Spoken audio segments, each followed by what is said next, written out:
නමෝ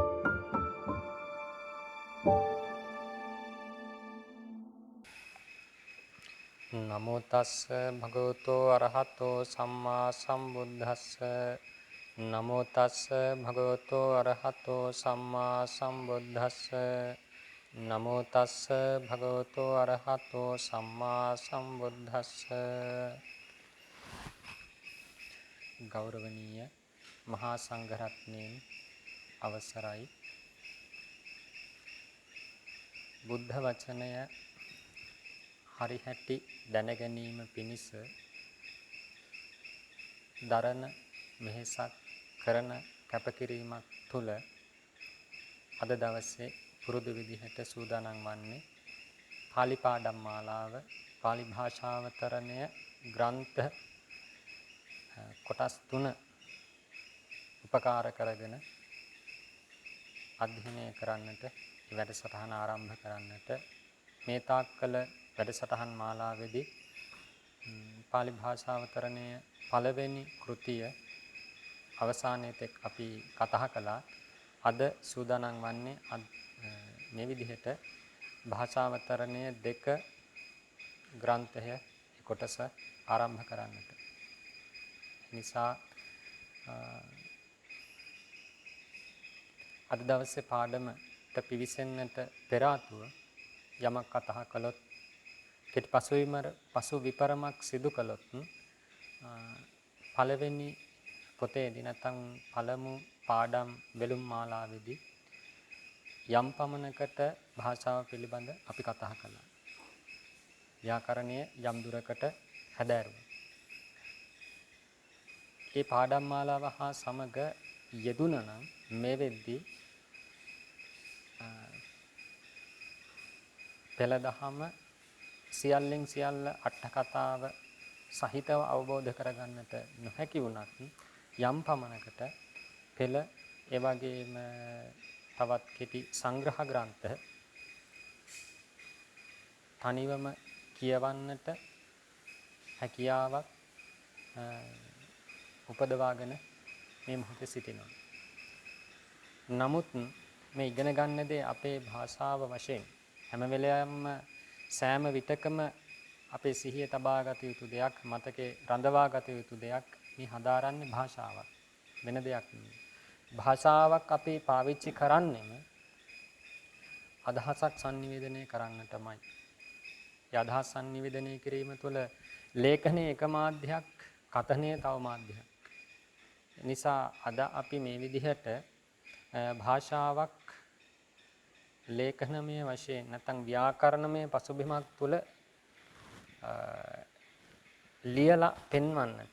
එහෙම නැතිනම් ලියලා තියෙන දෙයක් ඒ බලා හදාරන්නට, අර්ථ ගන්නට උත්සාහ කළත් සැබෑවටම මේ තියෙන්නේ බුදුරජාණන් වහන්සේ ජීවමාන කාලෙදී ඉන් අනතුරුව මේ ධහම විකාශනය වුණු භාෂා මාධ්‍යයක් මේ හදාරන්නේ කතනමය වශයෙන් නැත්නම් වචන වශයෙන් හඬක් වශයෙන් පිට වුණු මාධ්‍යකුයි මේ විදිහට අපි දැනගන්න.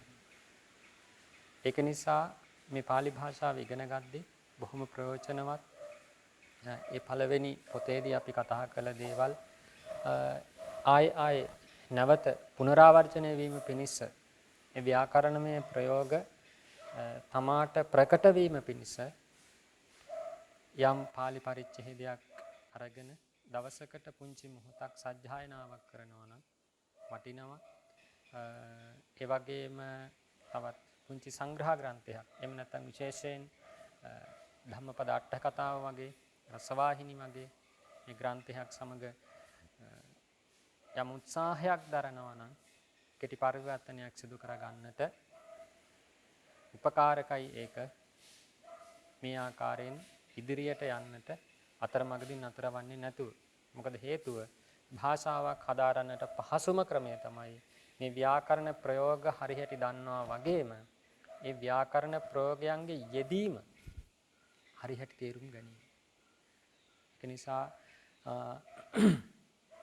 පළවෙනි පොතේදී අපි කතා කළ කරුණු කාරණා නැවත නැවත සිහිපත් කරගන්නට අවශ්‍යයි.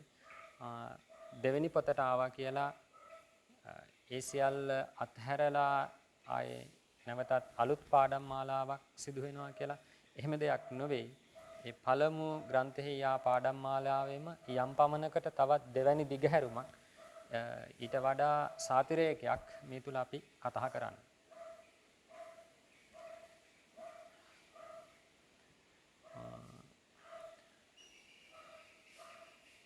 ග්‍රන්ථෙහි එන පාඩම් මාලාවට පිවිසෙන්නට ප්‍රථමයෙන් අපි කතා කළොත් මේ භාෂාව තුළ නැත්නම් මේ ව්‍යාකරණ සම්ප්‍රදාය තුළ අපි පැහැදිලිවම කියවා මේ කතා කරන්නේ කච්චායන සම්ප්‍රදාය. කච්චායන සම්ප්‍රදාය ඉදිරියෙන් පිහිටුවාගෙන තමයි මේ භාෂාවතරණ ග්‍රන්ථ තුනම ලියවිලා තියෙන්නේ. බාලාවතාර, රූපසිද්ධි, කච්චායන. මේ සාම්ප්‍රදායික ව්‍යාකරණ ග්‍රන්ථ මූලාශ්‍ර කර ගනිමින්. ඒක නිසා ඒ ග්‍රන්ථයන් වල ප්‍රධාන වශයෙන් කතා බහට මාතෘකාවට ලක්වන පරිච්ඡේද කිහිපයක් තිබෙනවා. පරිච්ඡේද කිහිපයක් තිබෙනවා. අන්න ඒ පරිච්ඡේද කිහිපය තමයි මේ භාෂාවතරණ දෙක පොතේදී යම් දුරකට අදාරීමකට ලක් කරන්නේ. ඒ නිසා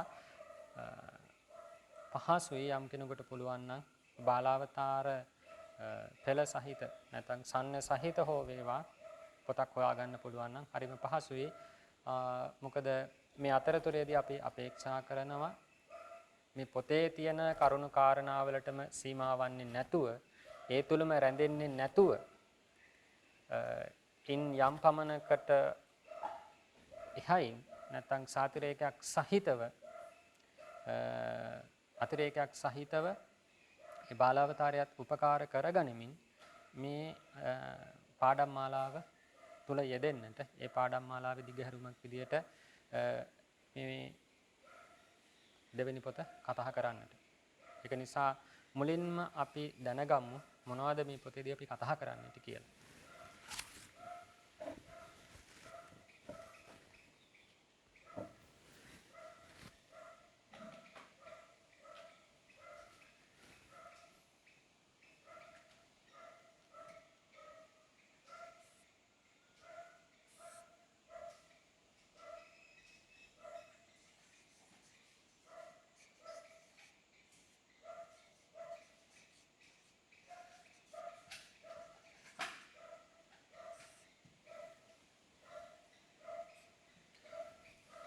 මේකදී අපි කතා කරන එක කොටසක් තමයි මුලින්ම සංඥා කාණ්ඩය කියලා කොටසක් කතා කරනවා.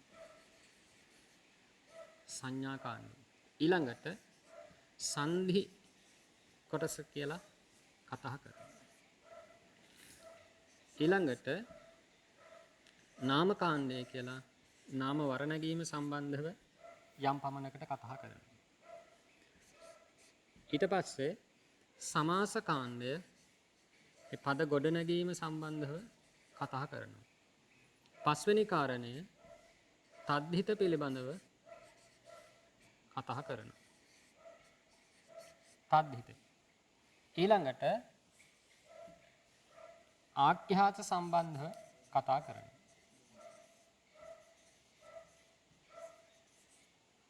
ඊළඟට හත්වෙනුව කිතක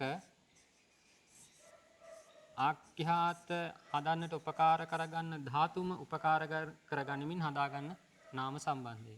අටවෙනුව කාරක කියලා කාරක කාණ්ඩය සම්බන්ධව අපි කතා කරනවා.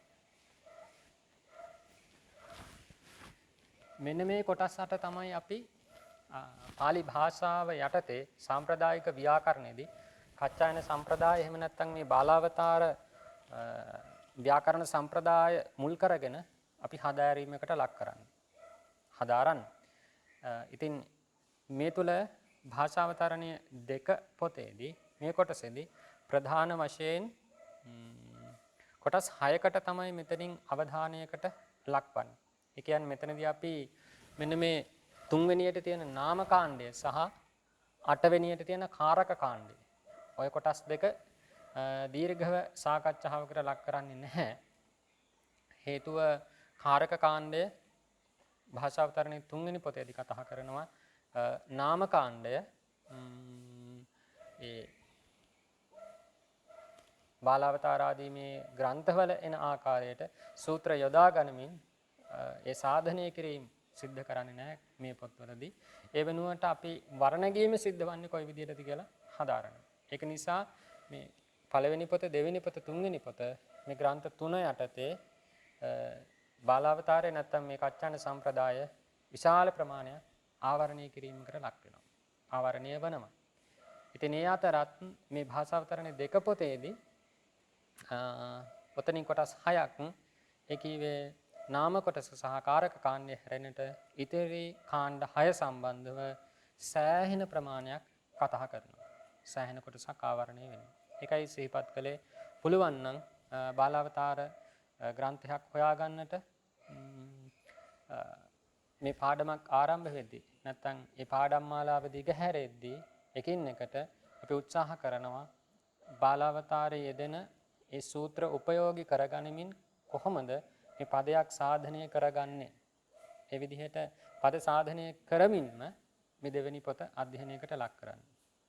ඉතින් මේ තුල කෙනෙකුට සමහර විටක ආගන්තුක බවක්, අපහසු බවක්, වෙහෙසක් දැනෙන්නට පුළුවන්. ඉතින් පළමුවෙනි වරම මේ තුල යෙදෙනවා නම් ඒ වගේම මේ සඳහා යෙදෙන්නට තියෙන කාලය සීමිත නම් ඒ වගේ කෙනෙකුට කියන්න තියෙන්නේ ඒ කොටස කමක් නැහැ මදකට පසක තබලා මේ ග්‍රන්ථය තුල එන කොටස හරි යම් වෙහසක් දරාගෙන අධ්‍යයනය කරන්න. ඒ වගේ කෙනෙකුට මේ ග්‍රන්ථයට එහයින් ගියපු නැත්නම් මේ ග්‍රන්ථය තුල අන්තර්ගත නොවන යම් කරුණු කාරණාවක් මෙතනදී අපි සාකච්ඡා කරනවා නම් විශේෂයෙන් බාලාවතාරයේ තුල අන්තර්ගත මේ සූත්‍ර යොදමින් පද සාධනය කිරීම සම්බන්ධව ඒ කොටස යම් පමණකට නොසලකා හරිමින් අයි දෙවෙනි අවස්ථාවක හරි අධ්‍යයනයකට ලක් කිරීම බලාපොරොත්තු වෙන මේ පොතේ එන පාඩම් කොටසට හරි අවධානය යොමු කරමින් මේ පාඩම් කොටස සිදු කරන්නට කියලා අපි හැමෝටම මහා සංඝරත්නයට විශේෂයෙන් අපි සිහිපත් කරනවා ගෞරවණීයව ආරාධනා කරනවා ගිහි පින්නතුන්ටත් අපි කරුණා මෛත්‍රියෙන් සිහිපත් කරනවා. හේතුව හැමදාම කියනවා වගේ මේ දරණ වෙහෙස වෙන දෙයක් පිණිස නෙමෙයි තමාගේම ජීවිතයක් අවබෝධ කරගන්නට දරණ වෙහෙසක් කරන කැපකිරීමක්.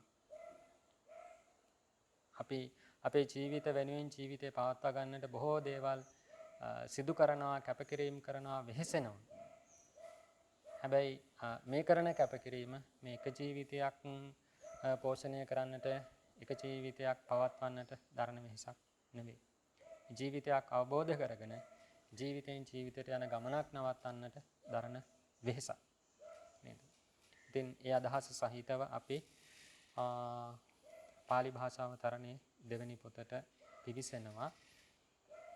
පාලි භාෂාව තරණය වචනාර්ථය ගත්තොත් මේ ග්‍රන්ථයේ අවතරති තරති කියන්නේ අපි කීවා මේ තරණය කිරීම අර්ථය දෙන්නේ.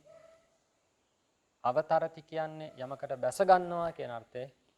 පාලි භාෂාං අවතරතිති මේ පාලි භාෂාවට බැස ගන්නවා කියන අර්ථයෙන් අපි පාලි භාෂාව තරණය කියලා කියන්නට පුළුවන්. පාලි භාෂාව තරණය මේ භාෂාවට හරි හැටි බැස ගැනීම කියන අදහස. ඉතින් ඒ තුල දෙවැනි පොත මේ කතා කරන්නේ නමත්තු සත්තුනෝ ග්‍රන්ථයක් ආරම්භ කරද්දී ඒ ග්‍රන්ථය රචනා කරන සම්ප්‍රදායක් තියෙනවා. අපි මේකට කියනවා ඉෂ්ට දේවතා නමස්කාරය කියලා. పూర్ව ආචාර සම්ප්‍රදායක් ස්වකීය ඉෂ්ට දේවතාවුන් වහන්සේ සිහිපත් කරමින් ඒ ග්‍රන්ථය ආරම්භ කරන්නට.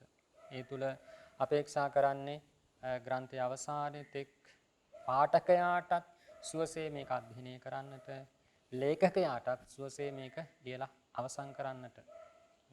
ඒ සඳහා කරුණු කාරණා සැලසේවා කියන මේ මෛත්‍රී පූර්වාංගම ආශිර්වාදයක් සහිත වූ වන්දනාවක්. ඉතින් නමත්තු සත්තුනෝ නමෝ අත්තු සත්තුනෝ ශාස්ත්‍රුන් වහන්සේට নমස්කාර වේවා. මේ අදහස.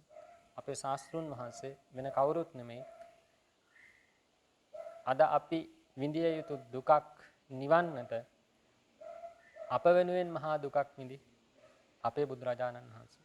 ඒක නිසා වඳිනවා නම් වෙන කවුරුත් නෙමෙයි. নমස්කාර කරනවා නම් වෙන කවුරුත් නෙමෙයි. සුදුසු වන්නේ බුදුරජාණන් වහන්සේ. ඒකයි නමත්තු සත්තුනෝ ශාස්ත්‍රුන් වහන්සේට নমස්කාර වේවා කියලා මේ විදිහට පටන් ගන්නේ. හොඳයි. මුලින්ම කතා කරන්නේ අපි සංඥා පිළිබඳව සංඥා කාණ්ඩය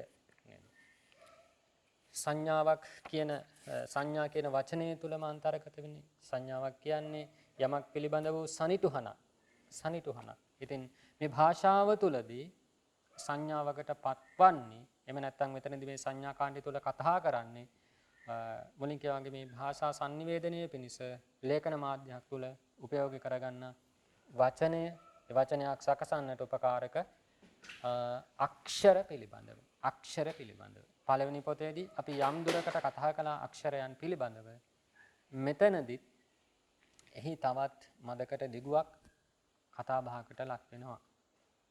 බලන්න කියනවා පළමු පොතෙහි දැක් වූ අකුරු 41 අතරින් මතක ඇති මේ වෙද්දී මතක තියෙන්නට ඕන අනිවාර්යෙන් පාලි භාෂාවේ අක්ෂර තියෙනවා 41ක්. බාලාවතාරේ සූත්‍රයක් ඉන්නේ අක්ඛරාපාදෝ ඒක චත්තාලීසං අක්ඛරාපි අකාරාදයෝ ඒක චත්තාලීසං අකාර ආදී වූ නැත්නම් අකාරයෙන් ආරම්භ වන අක්ෂර 41ක් මේ භාෂාවේ තිබෙනවා. 41ක්. ඒ අතුරින් අක්ෂර 8කට අපි නමක් කීවා ස්වර කියලා. ස්වර අක්ෂර 8ක් ස්වර. තත්තෝ දන්තා සරා අට්ඨ ඒ විදිහටයි බාලාවතාරේ කියන්නේ අක්ඛරේසු ඕදන්තා අට්ඨ සරානාම මේ අක්ෂර අතුරින් ඕ අක්ෂරය අවසන් කොට ඇති අකුරු 8ට කියනවා අපි ස්වර කියලා. ස්වර. ඉතිරි අක්ෂර 33 තියෙනවා. ඒවට අපි කියනවා ව්‍යංජන කියලා. මතක ඇති. අක්ෂර ටික අපි ලියාගත්තොත් මෙහෙම විදිහටයි බාලාවතාරේ කියන්නේ අක්ඛරේසු ඕදන්තා අට්ඨ සරානාම මේ අක්ෂර අතුරින් ඕ අක්ෂරය අවසන් කොට ඇති අකුරු 8ට කියනවා අපි ස්වර කියලා. ස්වර. ඉතිරි අක්ෂර 33 තියෙනවා. ඒවට අපි කියනවා ව්‍යංජන කියලා. මතක ඇති. අක්ෂර ටික අපි ලියාගත්තොත් මෙහෙම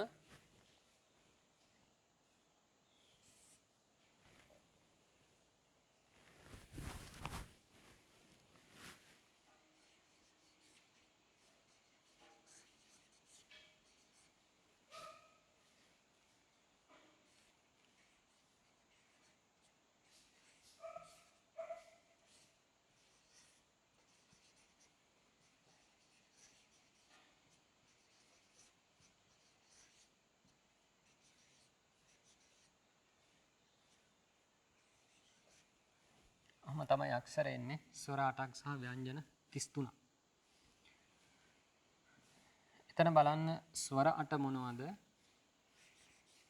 ආ ඊ උ ඒ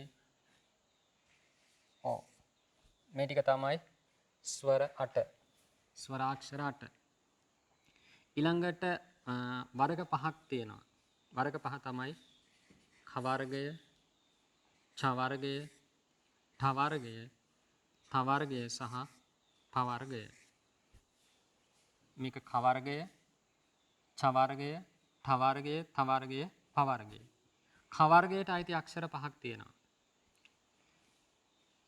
ක ඛ ග घ न चा झ जा झ ञ ठ वर्गයට අයිති අක්ෂර ටා ඨ ඩා ढ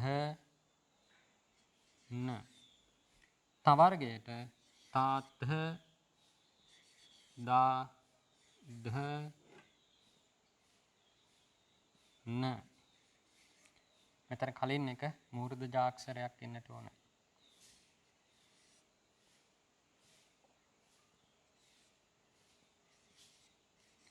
තාඨ දාධ න තාතහ දාධ න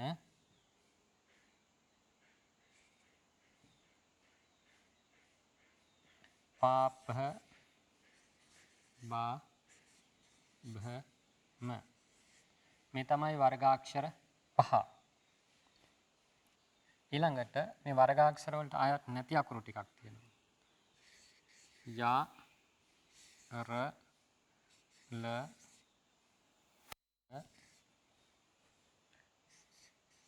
සා හා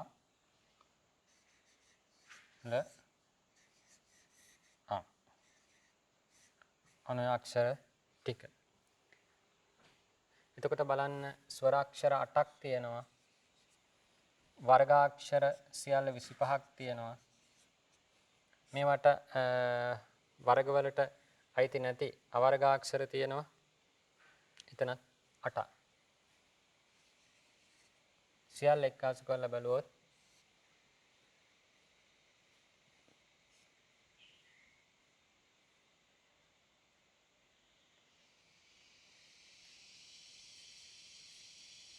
අක්ෂර 41ක් තියෙනවා.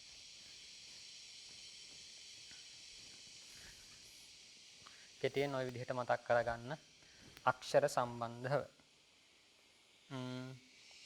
බලන්න මෙතන ඒ කොටස කියනවා ආ ඊ ඊ උ ඌ ඒ ඕ. මෙන්න මේ 8 ස්වර නම් වෙති. ඉතිරි 33 ව්‍යංජන නම් වෙති. ඒ ස්වරයන් අතුරෙන් ආ ඊ උ ඒ ස්වර තුන රස්වයි. රස්වයි. උච්චාරණයේදී ඒකමාත්‍රිකව තමයි උච්චාරණය වන්නේ. එහෙම නැතිනම් දීර්ඝ කාලයක් දැන් කියද්දින බුද්ධ දීර්ඝව උච්චාරණය කිරීමක් නැහැ. නමුත් සම්මා අන්න එතනදී උච්චාරණය දීර්ඝයි. ඒකමාත්‍රිකව නෙමෙයි. මාත්‍රා එකට වඩා දිගුවකින් යුක්තව ඒ වගේ සම්මා ආකාරයක් උච්චාරණය වෙනවා. ඒක නිසායි ඊළඟට කියන්නේ ආ ඊ ඌ ඒ ඕ මෙන්න මේ 5 දීර්ඝ නම් ඇති. එහෙනම් මතක තියාගන්න මේ ස්වර තුන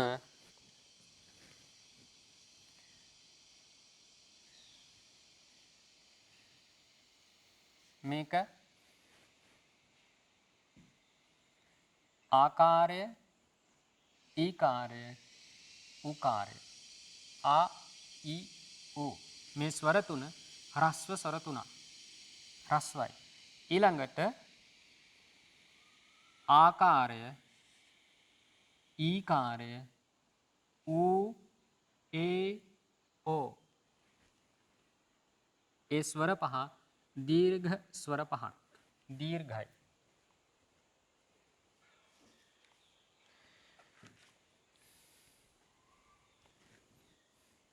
ඊළඟට වර්ගාක්ෂර සම්බන්ධව කතා කරනවා. කාඛ ගාඝ න යන අකුරු පහ ක යන්න මුල් කොට ඇති හේයින් එකට කියනවා ඛ වර්ගය කියලා. ඛ වර්ගය. එහෙනම් මේ ක කාරයෙන් පටන් ගන්න අකුරු පහට කියනවා ඛ වර්ග. ඊළඟට ච කාරයෙන් නම් පටන් ගන්න එකට අපි කියනවා ච වර්ග. ට කාරයෙන් පටන් ගන්න නිසා ඨ වර්ග. ත කාරයෙන් පටන් ගන්න නිසා ථ වර්ග. ප කාරයෙන් පටන් ගන්න නිසා ප වර්ග කියලා කියනවා. මතක තියාගන්න. එහෙනම් වර්ග පහයි වර්ග පහයි ඒ වර්ග පහ තුල වර්ගාක්ෂර සියල්ල වර්ගාක්ෂර 25ක් තියෙනවා. ඊළඟට ක යන්න පටන් ම යන්න අවසන් කොට ඇති මේ 25 දෙන වර්ගාක්ෂර නම් වෙති. ඩී අක්ෂරය යටතේ කියනවා අපි නාඤ්‍ය නනම කියලා කියන්නේ නේද? කාක ගාඝ න න ඊට පස්සේ ඤ ටාඨ ඩාಢ න න කාරේ මූර්ධජ සහ දන්තජ නකාර ම මේ අකුරු පහ වර්ගයන්ගේ කෙලවර සිටි බැවින් ඒවට අපි කියනවා වර්ගාන්ත අක්ෂර කියලා. වර්ගාන්ත අක්ෂර. ඊළඟට යාරලව සාහාල අං යන මොහු වර්ගයන්ට අයත් නැති බැවින් ඒවට කියනවා අවර්ගාක්ෂරයි. අවර්ගාක්ෂරයි. මේ පාලියේදී අකාරය නැත්නම් ස්වරය නැත්නම් අක්ෂරය බොහෝ විට නිෂේධාර්ථයේ එහෙම නැත්නම් නකාරයක් වෙනුවට යෙදෙනවා. යමක් එසේ නොවෙනවා කියන්නේ. සුර කියන්නේ සුර කියන අර්ථය නැත්නම් දිව්‍ය කියන අර්ථය එසේ නොවෙනවා කියන්නට අසුර කියන වචනේ අපි පාවිච්චි වෙනවා. ඒ වගේ මෙතනත් වර්ග කියන්නේ මුලින් කී වර්ග අක්ෂර ටික ඒ වර්ග අක්ෂර වලට ආයත් නැහැ කියන අර්ථයෙන් අවර්ග කියන නම පාවිච්චි වෙනවා. ඊළඟට F අක්ෂරයට කතා වෙනවා අං යන්න බිඳුයයිද නිග්ගහීතයයිද කියනු ලැබේ. බිඳුව කියලා කියන්නේ අන් කියලා දක්වලා තියෙන්නේ නිග්ගහීතය. යන්න කියවීමේ පහසුව සඳහා තමයි බිඳුවක් පාවිච්චි වන්නේ. නේද? එතනදී කියපු කාරණා ටික කෙටියෙන් සටහනක් දාගත්තොත්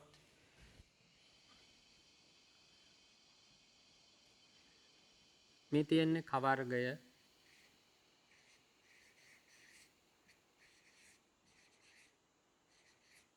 මේ තියෙන්නේ ඡ වර්ගය මේ තියෙන්නේ ඨ වර්ගය මේ තියෙන්නේ ථ වර්ගය මේ තියෙන්නේ ප වර්ගය.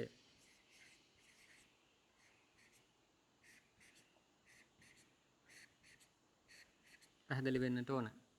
ඊළඟට කියවා මෙන්න මේ අක්ෂර පහට විශේෂ නමක් කීවා.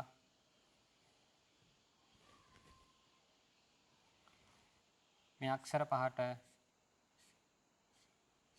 විශේෂ නමක් අපි මෙහෙම දක්වමු.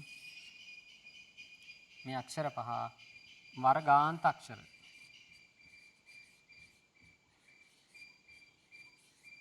වර්ගාන්ත අක්ෂර.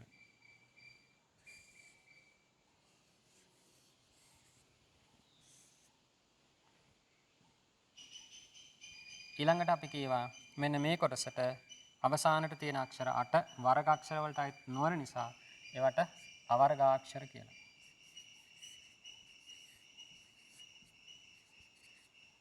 අවර්ගාක්ෂර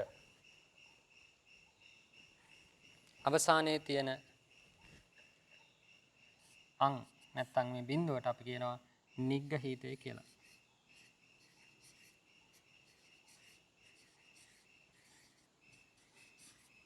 නිග්ගහීතය. ඔන්න කරුණු කාරණා ටික තමයි මුලින්ම දැනගන්නට තියෙන්නේ.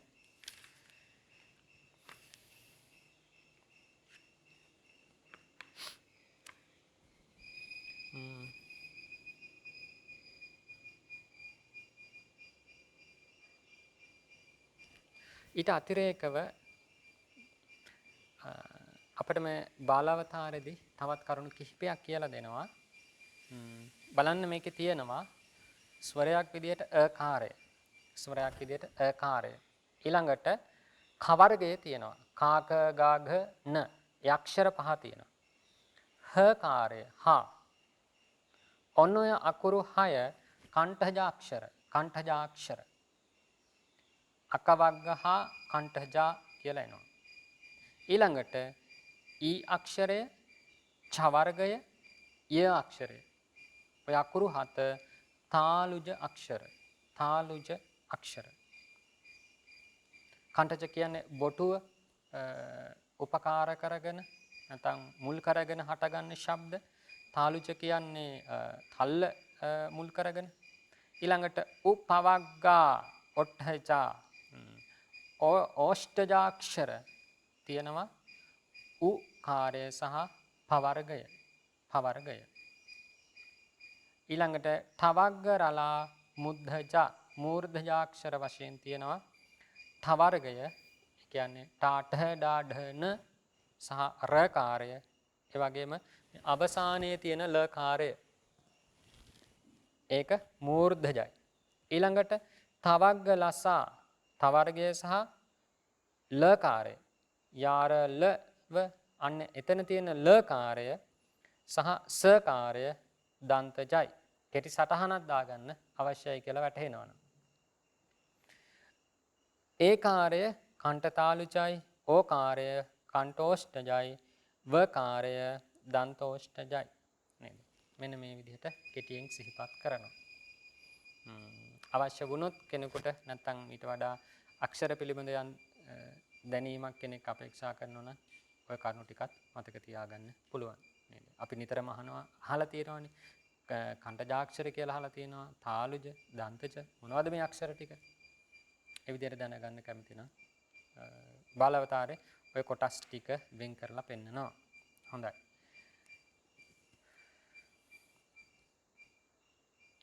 ඊළඟට බලන්න කියනවා භාෂාවතරණ දෙකේ G අතරෙහි ස්වරයක් නැතුව බැඳුණු ක් ත් ආදී ව්‍යංජන ද්වයකට සංයෝගයයි කියනු ලැබේ. ඒ ටික අපි මං හිතන්නේ නාම මාත්‍රව කිව්වත් වැටහෙනවා. ඒක නිසා අමුතුවෙන් ලියන්න අවශ්‍ය වෙන්නේ නැති වෙයි. අතරෙහි ස්වරයක් නැතිව බැඳුණු. අතරෙහි ස්වරයක් නැහැ. ඒකෙන් අදහස් වෙන්නේ මුලින් තියෙන්නේ ව්‍යංජනයක්. මුලින් තියෙන්නේ ව්‍යංජනයක්. ඒ ව්‍යංජනයට දෙවැනිව තියෙන තව ව්‍යංජනයක් එකට බැඳෙනවා. එකට බැඳෙනවා. ඒකයි කිව්වේ අතරෙහි ස්වරයක් නැහැ කියලා. අතරෙහි ස්වරයක් නැහැ කියලා. එතන බලන්න මුලින් තියෙන්නේ හල් ක කාර්ය, දෙවැනුවක් තියෙන්නේ ක කාර්ය. මේ බැඳිලා තියෙන්නේ ව්‍යංජන දෙකක්.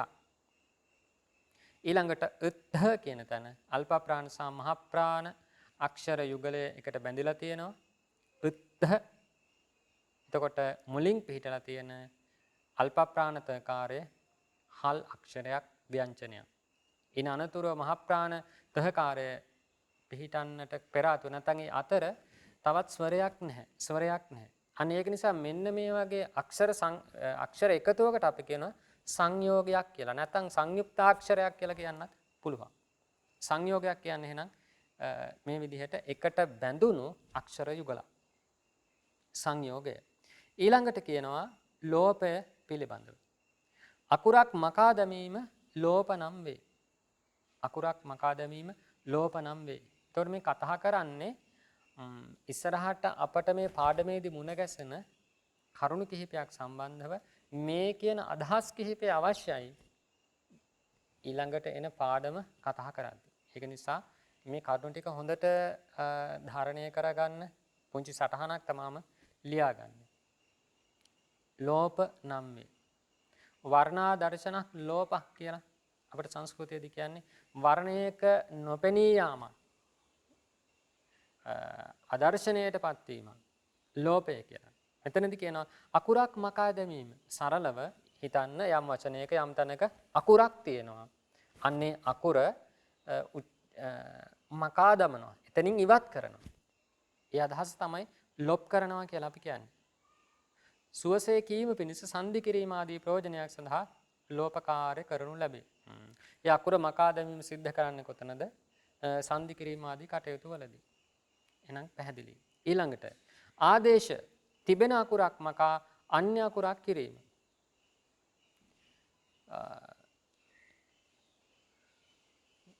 ශත්‍රු වදාදේශක්. මේ ආදේශය කියන එක සතුරෙක් වගේ. එයා එද්දී එක අකුරක් එන්නේ එතන තියෙන අකුරක් ඉවත් වෙන විදිහට. අකුරක් මකාගෙන අකුරක් නසාගෙන තමයි දෙවැනි අකුර එතෙන්නට පැමිණ වෙන්නේ.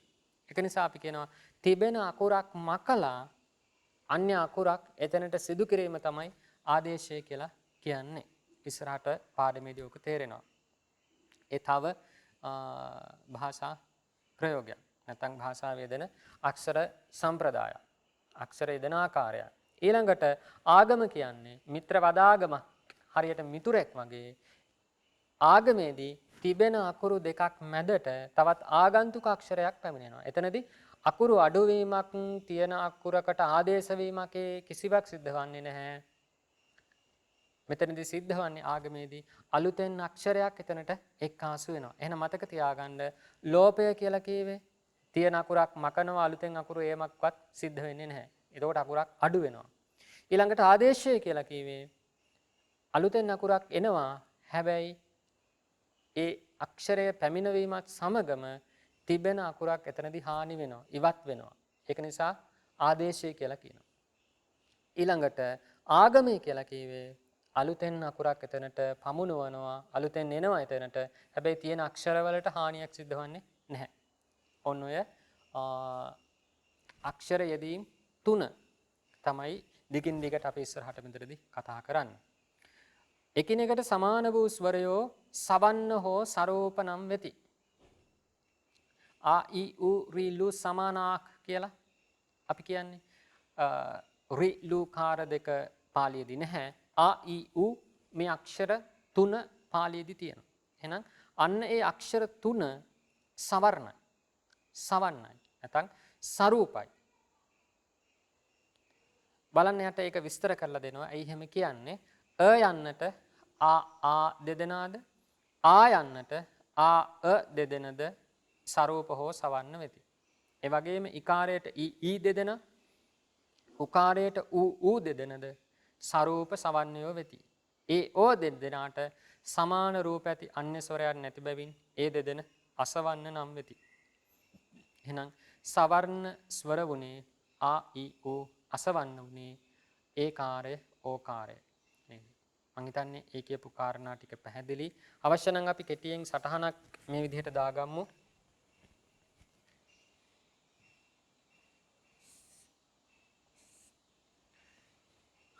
මුලින්ම කතා කළා සංයෝග සම්බන්ධව.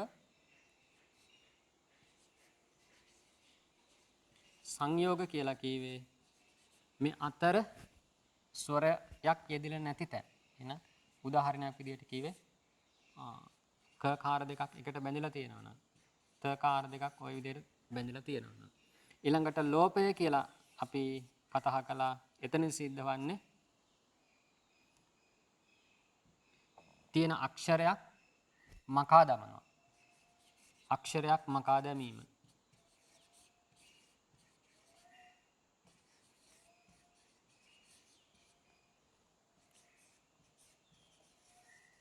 ලෝපයේදී අක්ෂරය මකා දමනවා. ඊළඟට ආදේශයේදී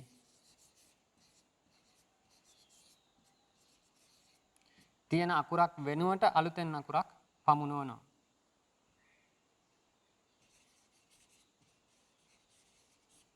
අක්ෂරයක් වෙනුවට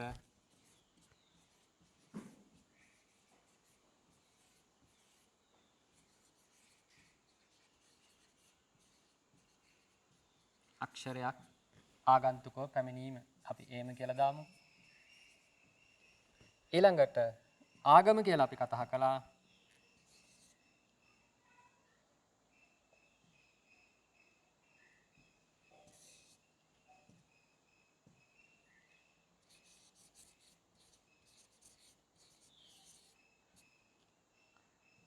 ආගම කියලා කියන්නේ අලුතින්ම අක්ෂරයක් එතනට පමුණවනවා.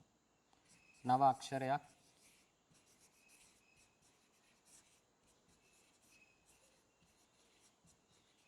එතනට පමුණවනවා. පිළියමු පැමිණවීම කියලා. ඔන්න ඔය කාරණා ටික කතා කරලා ඊට පස්සේ අන්තිමට කතා කරා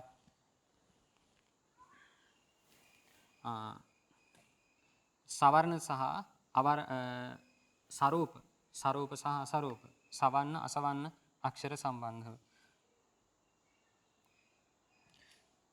සවන්න එහෙම නැතිනම් සරූප අක්ෂර තියෙනවා.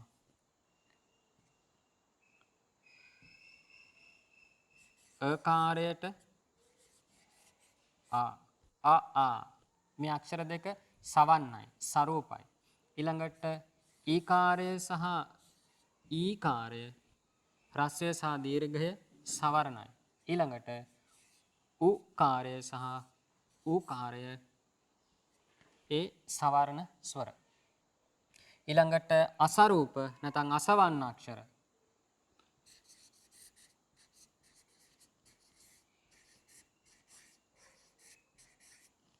අසවන්න අක්ෂර තමයි ඒකාරය සහ ඕකාරය. ඒකාරය සහ ඕකාරය. මෙන්න මේ කාරණු ටික තමයි මූලික වශයෙන් අපි සංඥා කාණ්ඩය යටතේ නැත්නම් අක්ෂර පිළිබඳව මූලිකව කතා කරන්නේ. මම හිතන්නේ පැහැදිලි වෙන්නට ඕන දැන්. මෙතන එනකන් කතා කරපු මේ අදහස් ටික පළවෙනි පොතේදීත් අපි අභ්‍යාස සිදු කරද්දී බොහෝ දුරට මුණ ගැසුණා. මේ නම් වලින් කතා නොකලත්. මෙතනින් ඉදිරියට අපි කතා කරන ව්‍යාකරණ කොටස් ඇත්තටම පළවෙනි පොතේදී දිගුවක් වශයෙන් නැත්නම් පළවෙනි පොතේදී විග්‍රහාත්මකව අපි සාකච්ඡා කළේ නැහැ. සාකච්ඡාවට බඳුනුනේ නැහැ. ඒක නිසා පාඩම් මාලාව පටන් ගනිද්දිම කියන්නේ දෙවෙනි පොතට වඩා මේ පළවෙනි පොතේ යම් පමණකට ගැඹුරක් වැටහෙවි, අපහසුාවක් වැටහෙවි. නමුත් ඒ ස්වභාවය ඒ විදිහට වැටහුණා වේවා, නොවැටුණා වේවා තමන්ට තියෙන්නේ මේ කියන කරුණු කාරණා ඔස්සේ හිතන්නට, මතක තියාගන්නට, ඒ තුල යෙදෙන්නට. එහෙම වුණොත් අපහසුාවක් නැතුව මේක යන්නට පුළුවන්. සංධි බලන්න අලුත් මාතෘකාවක් කතා කරන්නේ සංධි. භාෂාව තුළ තිබෙන විශේෂ ලක්ෂණ තමයි, විශේෂ කොටස් තමයි මේ සංධි කියලා කියන්නේ. අපි භාෂාවක් කතා කරද්දී ඒ භාෂාවේ වැඩිමත් සමගම ක්‍රමයෙන් භාෂාව දියුණු වීමත් සමගම උත්සාහ කරන්නේ අඩු වචන ප්‍රමාණයකින්, අඩු කාලයකින් ඊට ව්‍යක්තව අදහසක් sannivedanaya කරන්න. පහසුවෙන් නිවැරදිව අදහසක් sannivedanaya කරන්න. අන්න ඒ අවස්ථාවේදී තමයි සංධි කියන දෙයක් භාෂාවේ ඉස්මතු වෙන්නේ. සංධි. සමාස ඉස්මතු වෙන්නේ ඒක නිසා. තද්ධිත ඉස්මතු වෙන්නේ ඒක නිසා. මතක තියාගන්න මේ ව්‍යාකරණයේදී අපි එහෙනම් කතා කරන්නේ ඒ භාෂාව වැඩිමත් සමගම, භාෂාවක් දියුණු වීමත් සමගම මේ භාෂාව තුළ අන්තර්ගත වුණු ලක්ෂණ කිහිපයක්. ඒ ලක්ෂණ ටික හරියට තේරුම් ගත්තොත් අපට පහසු වෙනවා පෙළ අටුවාවකට ගියපුවාම ඒ පෙළේ අට කතාවේ එන පාළි අධ්‍යයනය කරද්දී හරියටම ඒ තුළ ඇති අන්තර්ගතය නැත්නම් ඒ ධර්මාර්ථය විමස ගන්නට. සංධි බලන්න කියනවා ලංව සිටි අකුරු දෙකක් එක්කොට ගැලපීම සංධි නම් වේ. මොකද එහෙනම් සංධියක් කියලා කියන්නේ එක්කිනෙකට ආසන්නයේ පිහිටන අක්ෂර දෙකක් නේද? එක්කොට ගැලපීම. සංධි කියන වචනේම අර්ථය අපට පැහැදිලිනේ. සංධි වෙනවා, එක්කාසු වෙනවා කියන අදහසයි මේ තියෙන්නේ. ඒ ගැලපීම අකුරු ලොප් කිරීමෙන් හෝ ආදේශ කිරීමෙන් හෝ ආගම කිරීමෙන් හෝ දීර්ඝ කිරීමෙන් හෝ අන්‍ය විදිහකින් හෝ කරනු ලැබේ. ආයෙනම් ඒ සංධි කරන්නට විවිධ ක්‍රමවේද තියෙන්නට පුළුවන්. අපි ඉස්සරහට කතා කරමු. නේද? දැන් මේ කියපු මෙතනදී ලොප් කිරීම, ආදේශ කිරීම, ආගම වගේ දේවල් උපකාරක වෙනවා. ගැලපීම කටයුතු වන්නේ වෙන්වීමක් ඇති තැනක නේද? සංධියක් වන්නේ කොතනද? විසන්ධියක් තියෙන තැනක. ඒකයි මේ කියන්නේ. එහෙනම් විසන්ධියක් වුණු තැනක ගලපන්නට යම් සුදුසුකමක් තියෙනවා නම් අන්නේ සුදුසුකම නිමිත්ත කරගෙන ඉදිරිපත් කරගෙන අපි එතන සංධිකාරය සිද්ධ කරනවා. ස්වර දෙකක් එකතැන සිටි විට කියවන්නට අපහසුයි. හොඳට බලන්න පෙළට අටුවාවට ගියපුවාම ස්වර දෙකක් එකතැන පිහිටවන්නේ නැහැ බොහෝ කොට. ස්වර දෙකක්. තනි වචනයක් තුල නම් කොහෙත්ම ස්වර දෙකක් අපේ මේ පාලි භාෂාවේ. එහෙම නැතුව වෙන භාෂා ප්‍රාකෘත වලට ගියපුවාම ඒ වගේ වචන අතරත් ස්වර පිහිටනවා. නමුත් පාලි භාෂාවේදී මේ විදිහට ස්වර දෙකක් එක ළඟ පිහිටවන්නේ නැහැ වචනයක. ඒ වගේම වචනයකින් වචනයකට යද්දී බොහෝ කොට ස්වර දෙකක් එකට පිහිටවන්නේ නැහැ. ඒකයි මේ කියන්නේ ස්වර දෙකක් එකතැන සිටි විට කියවන්නට අපහසුයි. කියවන්නට අපහසුයි. එක් පදයක් තුල වුවත් ස්වරයන් අතර සංධිකාරය සිදු කරලා සුඛෝච්චාරණයට පමුණවනු ලැබේ. සුඛෝච්චාරණය කියන්නේ සුවසේ උච්චාරණය කරන්න, සුවසේ මේක කියවන්නට පහසු වෙන විදිහට ඒ ස්වරයන් හා සම්බන්ධව යම් ගැළපීමක් සිදු කරනවා. ගැළපීමක් සිදු කරනවා. එහෙනම් මෙතනින් අදහසක් ගන්න මේ සංධි කියන්නේ මොකද්ද? සුදුසු තැනකදී සුදුසු විදිහට ඒ පද එකිනෙකට ගැළපීම, මේ අක්ෂර එකිනෙකට ගැළපීම. මතක තියාගන්නට ඕනේ සංධි කරන්නට යම් යම් ඉස්සරහට අපි භාෂාවේ හඳුනාගත්තු සම්ප්‍රදායන් කිහිපයක් නීති ටිකක් කතා කරනවා. අන්නේ නීති නැත්නම් ඒ රීතීන් සමුදාය තුළ පිහිටලා අපි සංධිකාරය සිද්ධ කරන්නේ. ඒකයි කිව්වේ සුදුසු තැන පමණයි මේක සිද්ධ කරන්නේ. ඉස්සරහට ඔක වැටහෙනවා. පාලියෙහි සංධි ආකාර තුනක් තියෙනවා. පළවෙනි එක ස්වර සංධිය නැත්නම් සර සංධි කියලා කියනවා.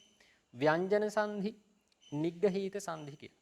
මොකද පාලිය මුණ ගැසෙන්නේ ඔවා ටික විතරයි. නැත්නම් වෙන වෙන අක්ෂර මේකේ තිබ්බනම් තවත් සංධි අපිට මුණ ගැසෙන්නට පුළුවන්. විසර්ග සංධි පාලියේදී එන්නේ නැහැ. හේතුව විසර්ගයක් පාලියේදී නැහැ. නේද? ඒක නිසා පාලියේදී ප්‍රධාන සංධි අවස්ථා තුනයි මතක තියාගන්න. සර සංධි, ව්‍යංජන සංධි සහ නිග්ගහීත සංධි. නිග්ගහීත සංධි. එහෙනම් සර සංධි යටතේ අපි කතා කරන්නේ එතනදී මේ වචන දෙකක් එකිනෙක සංධි වෙන්නට, අක්ෂර දෙකක් සංධි වන්නට නිමිත්ත කරගන්න අපි ස්වර. ස්වර. ඊළඟට ව්‍යංජන සංධි යටතේදී නිමිත්ත වකට පත්වන්නේ යම් ව්‍යංජනයක්. නිග්ගහීත සංධිවලදී ඒ සංධිකාරය කරන්න නිමිත්ත කරගන්නේ අපි නිග්ගහීතය බිඳුව කියලා කියේ.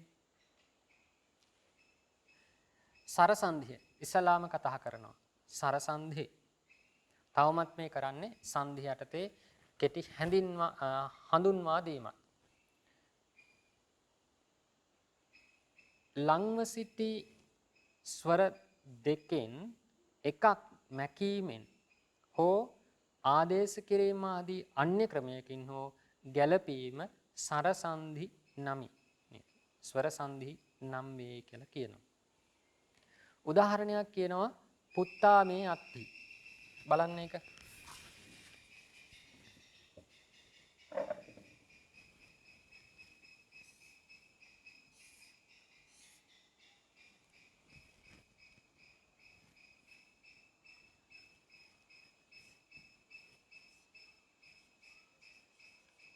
සර සංධි.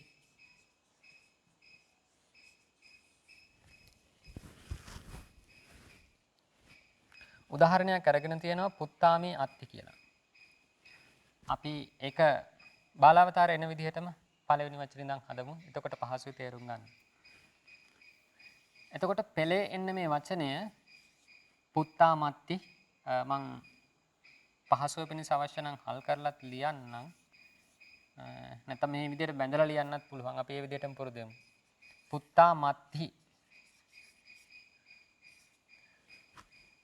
විශේෂයෙන් යම් තැනක සංධියක් තියෙනවා නම් ඒ සංධිය මෙතන පිහිටනවා කියන්නේ අපි මෙන්න මේ උඩින් කමාවක් දාලා පෙන්නනවා. පුත්තාමත්ති. මෙයයි බුදුරජාණන් වහන්සේගේ දේශනාව පෙළේ එන්නේ මේ විදිහට. ඒක නිසා අපි සූත්‍රයක් ඔකට කියනවා ජින වචන යුත්තං.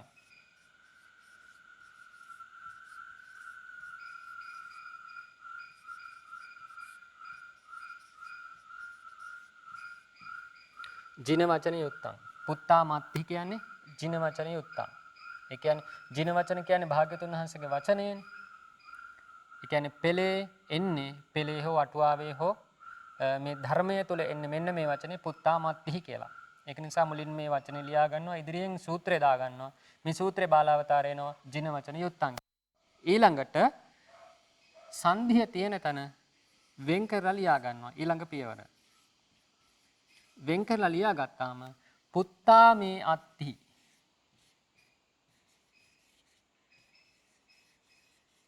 පුත්තා මේ අත්ති. මේක විසන්ධි. අපි දැන් සංධිය තියෙන අවස්ථාව වෙන් කරලා පෙන්නවා. මෙතනයි සංධිය තියෙන එක විසන්ධිය මේක කියලා. ඊළඟ පියවර තමයි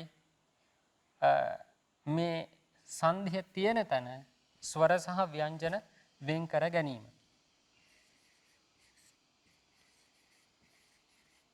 පුත්තා මේ කාර්යයේ ස්වර සහ ව්‍යංජන මොනවද? හිතලා බලන්න. මේ කාර්යය හැදෙන්නේ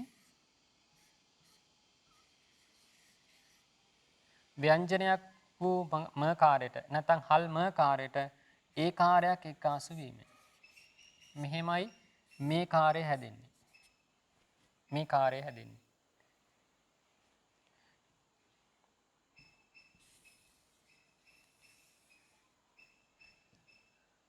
එහෙනම් මෙතනදී කොහොමද එන්නට ඕන? එකතු කිරීම, ස්වරය එකතු කිරීම, අත්ති.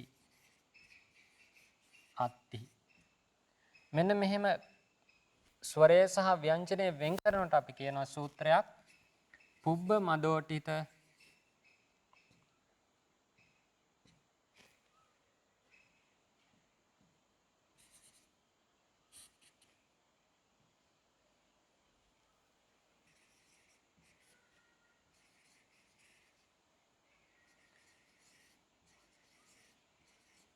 පුබ්බ මධෝටිත මම මෙතනින් ඉතුරු කොටස ලියන්නම්. මස්සරං සරේන වියෝජයේ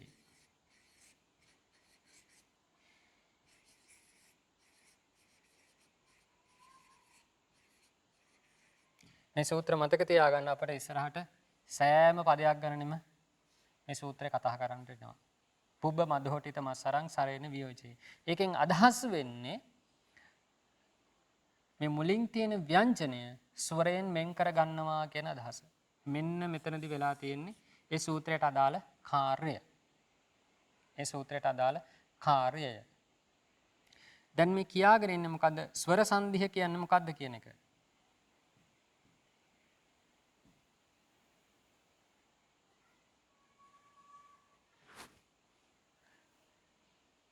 බලන්න මේ පදේ එක ළඟ ස්වර දෙකක් පිළිටලා තියෙනවා. මෙන්න මේ අකාරයයි මෙතන තියෙන අකාරයයි.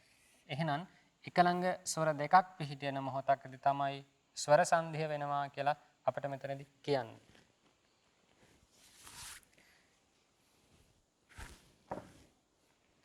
පුත්තා මේ අත්ති යන තැන මේ අත්ති යන වචන දෙක අතරේ සංධියක් කටයුතු තිබේයි සලකන්න.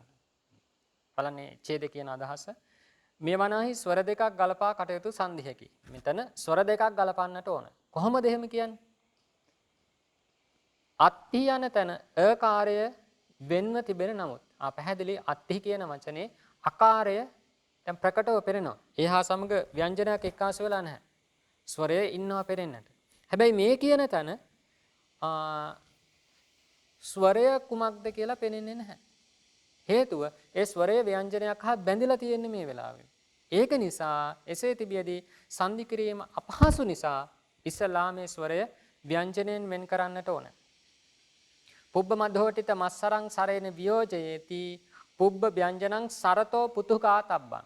ඒ විදිහට අපිට බාලාවතාරය කියන්නේ పూర్ව වූ ව්‍යංජනය ස්වරයෙන් වෙන් කරන්නට ඕන. ස්වරයෙන් වෙන් කරන්නට ඕන. අන්නේ ස්වරයෙන් වෙන් කිරීමයි මේ විදිහට මේ සිදු වුනේ. මේ කියන අක්ෂරයේ හල්ම කාර්ය සහ ඒ කාර්ය වෙන් කරගත්තා. මෙතන අකාර නෙමේ. බලන්න මෙතන මේ කියන අකුර වෙන් වෙන්නට ඕනේ. අකාරයක් නෙමේ ඒ කාර්යය. ඒ කාර්යය. එතකොට අපේ එක ළඟ පිටින ස්වර දෙක තමයි මුලින් තියෙන ඒ කාර්යයත් ඊළඟට තියෙන අකාරයත්. මෙන්න මේ මුලින් පිහිටන ස්වරයට අපි කියනවා පූර්වස්වරය කියලා. පූර්වස්වරය.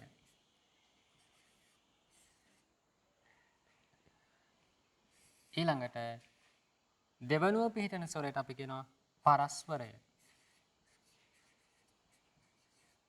පරස්වරය. පරස්වරය. මුල් පදයේ අග ස්වරයට අපි කියනවා පූර්වස්වරය. අග පදයේ මුලින් පිහිටන ස්වරයට අපි කියනවා මුල් පදයේ අග පිහිටන ස්වරයට කියනවා පූර්වස්වරය. මේ කියන පදයේ අවසානයේ පිහිටපු ඒ කාර්යයට කියනවා පූර්වස්වරය.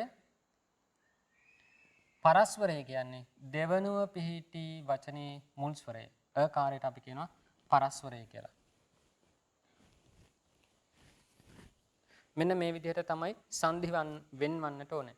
ඒ යන සංධි කටයුතු අකුරු දෙකෙන් මුල් අකුරු බැවින් ඒ කාර්යයට කියවා පූර්වස්වරය. පැහැදිලිනේ? ඊළඟට අත්ති යන්න තැන යන්න පසුව සිටි අකුරු බැවින් පරස්වරයයි කියනු ලැබේ. ඒකට කියනවා පරස්වරය කියලා. ඔන්න පළවෙනි සංධිය අපට දැන් කියලා දෙනවා. පළවෙනි සංධිය. හොඳට බලන්නේ අදහස වැටහෙනවද කියලා. ස්වරයෙන් පරව සිටි කල්හි పూర్ව ස්වරයන්ට ලොප්පේ. නේද? යම්කිසි ස්වරයක් පරව සිටි කල්හි. හොඳට මතක තියාගන්න. දැන් පරව කියන්නේ මොකද්ද? මෙන්න මේ විදිහට යමකින් පසුව පිහිටනවා කියන අදහස. එහෙනම් යම්කිසි ස්වරයක් පසුව පිහිටියාම පිටිපස්සෙන් තියෙද්දි අන්න ඒ අවස්ථාවේදී పూర్ව මුලින් පිහිටන මේ ස්වරයට ලොප් වෙනවා. ලොප් වෙනවා. එතකොට ලොප් වෙනවා කීවේ තියෙන අකුර මැකිලා යනවා කියන අදහසයි. තියෙන අකුර මැකිලා යනවා කියන අදහස. මේ ව්‍යාකරණයේ නියමයෙන් ඒ අත්හි යන තැන මුලින් සිටි ඒ යන්න මකා දැමිය යුතුයි. එහෙනම් මතක තියාගන්න මෙන්න මේ ව්‍යාකරණ නියමය උපකාර කරගෙන තමයි අපට ඔය ඒ කාර්යය මකන්නට පුළුවන්. මෙතනදී තව ඉදිරියට මේ පදේ සංධිකාරය කරගන්නට එයන් අයින් කරගන්නට ඕනේ. ඒක කරන්නේ කොහොමද? මෙන්න මේ නියමයෙන්.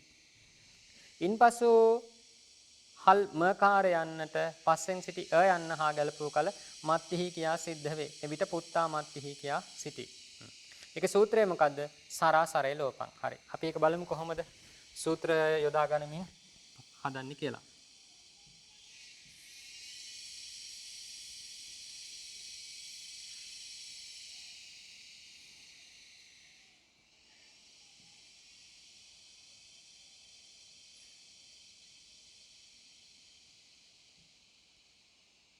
ඊළඟ පියවර දැන් අපි මෙතනදී ස්වර වෙන් කරලා පෙන්වුවා. අපිට කියලා දෙන ඊළඟ පියවර තමයි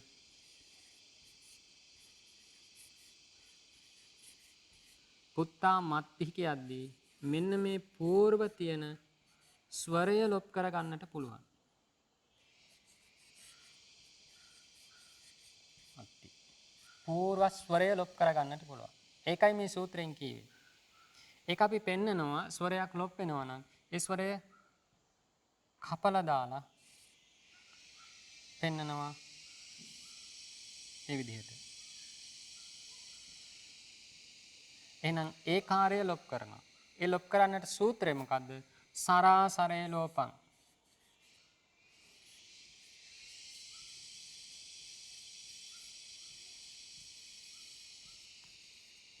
සරාසරේ ලෝපං.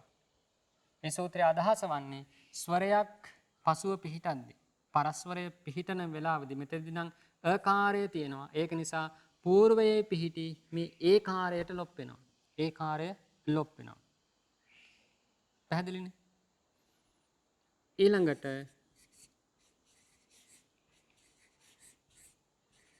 ඒ පියවරෙන් පස්සේ මේ පදේ තියෙන මෙහෙම අත්ති. මොකද ඒ කාර්ය ලොප් වුණානේ. එහෙනම් ඊළඟ පියවර තමයි අපි කියවා පදයක් මැද්දේ ව්‍යංජනයේ තනිය පිහිටවන්නේ නැහැ මේ භාෂාවේදී. ඒ පදය ස්වරයත් සමග එක්කාසු කරන්නට ඕන කියලා. ඒ කාර්යය අපි මෙහෙම පෙන්නනවා. මේ ව්‍යංජනය මේ ස්වරයත් සමග එක්කාසු කරනවා. ඒකට අපි කියනවා නයේ පරං යුත්තේ කියලා.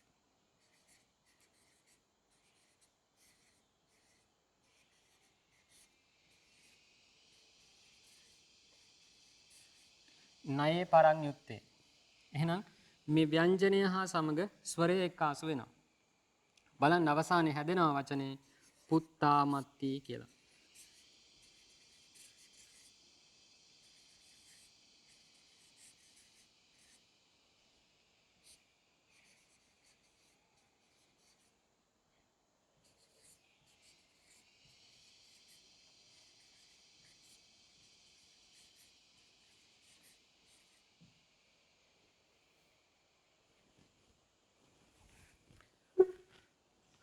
ඔය විදිහට තමයි පද සාධනය කරලා පෙන්වන්නට ඕනේ.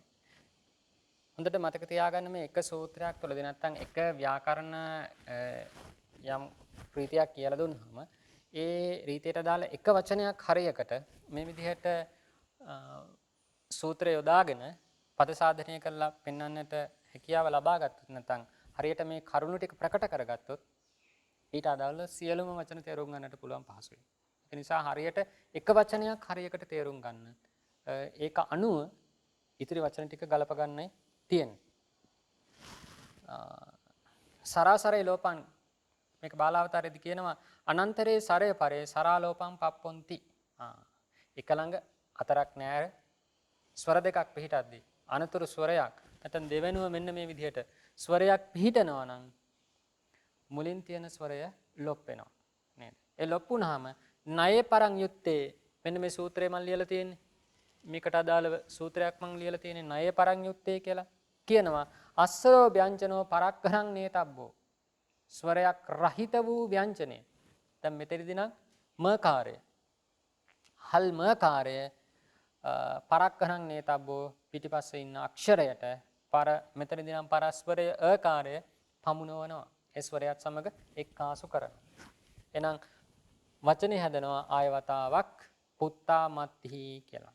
එහෙනම් මෙන්න මේක තමයි අපේ ව්‍යාකරණ සම්ප්‍රදාය. නැත්නම් පද සාධන සම්ප්‍රදාය පදයක් හදලා පෙන්වන පිළිවෙල මේකයි. මුලින් පටන් ගන්න ජින වචන යුක්තං. වෙන දෙයක් නෙමෙයි බුදුරජාණන් වහන්සේගේ දේශනාව අනුව. භාග්‍යතුන් වහන්සේගේ ඉංජිනේරිතය දේශනා කොට වදාළ වචනයක් මුල් කරගෙන තමයි පද සාධනය පටන් ගන්න. අවසානයේ ඉවර කරන්නේත් ඒ පදේ ඒ විදිහට සිද්ධ වෙනවා කියලා පෙන්නලා. එහෙනම් බලන්න මේකේ ජින වචන යුත්තං කියන සූත්‍රය අපි පාවිච්චි කරා.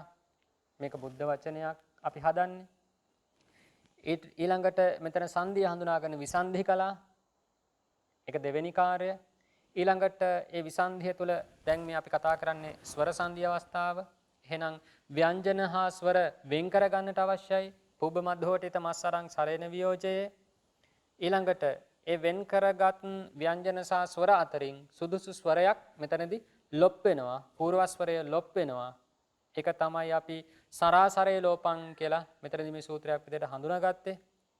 ඊළඟට ස්වරය ලොප් කිරීමෙන් අනතුරුව ව්‍යංජනය ඊළඟට ඉන්න ස්වරයට පමුණවන්නට ඕන. එක්කාසු කරන්නට ඕන. ඒක තමයි ණය පරංයුත්තේ කියලා අපි කලේ අවසානයේදී ඒ විදිහට ව්‍යංජනය ස්වරය හා එක්කාසු කළාම ආයි හැදෙනවා ජින වචනේ පුත්තාමත්ති. පුත්තාමත්ති. එහෙනම් පැහැදිලි මුලින් පටන් ගත්ත වචනේ අවසානයේ අපි හදලා පෙන්නනවා. ඔකට අපි කියනවා බාලාවතාරයේදී පද සාධන ක්‍රමය කියලා. සංලක්ෂයේ විශේෂ කාරණයක් කියනවා මේ ව්‍යාකරණ නියමයට අනුව යන්න මුලින් සිට ආ ඊ ඌ ඒ ඕ යන අකුරු වටෙන්. ඒ කියන්නේ අදහස තමයි මුලින් කුමන හෝ ස්වරයක් පිහිටන්නට පුළුවන්. ඒ යම් එක් ස්වරයක් පිහිටියාම ඊළඟ දෙවෙනි ස්වරය නැත්නම් මේ පරස්වරයේ විදිහට ස්වර අටෙන් ඕනෑම එකක්. ස්වර අටෙන් ඕනෑම එකක් පිහිටියොත් මෙන්න මේ සංධිකාරය අපිට सिद्ध කරන්න පුළුවන් සරාසරේ ලෝපං.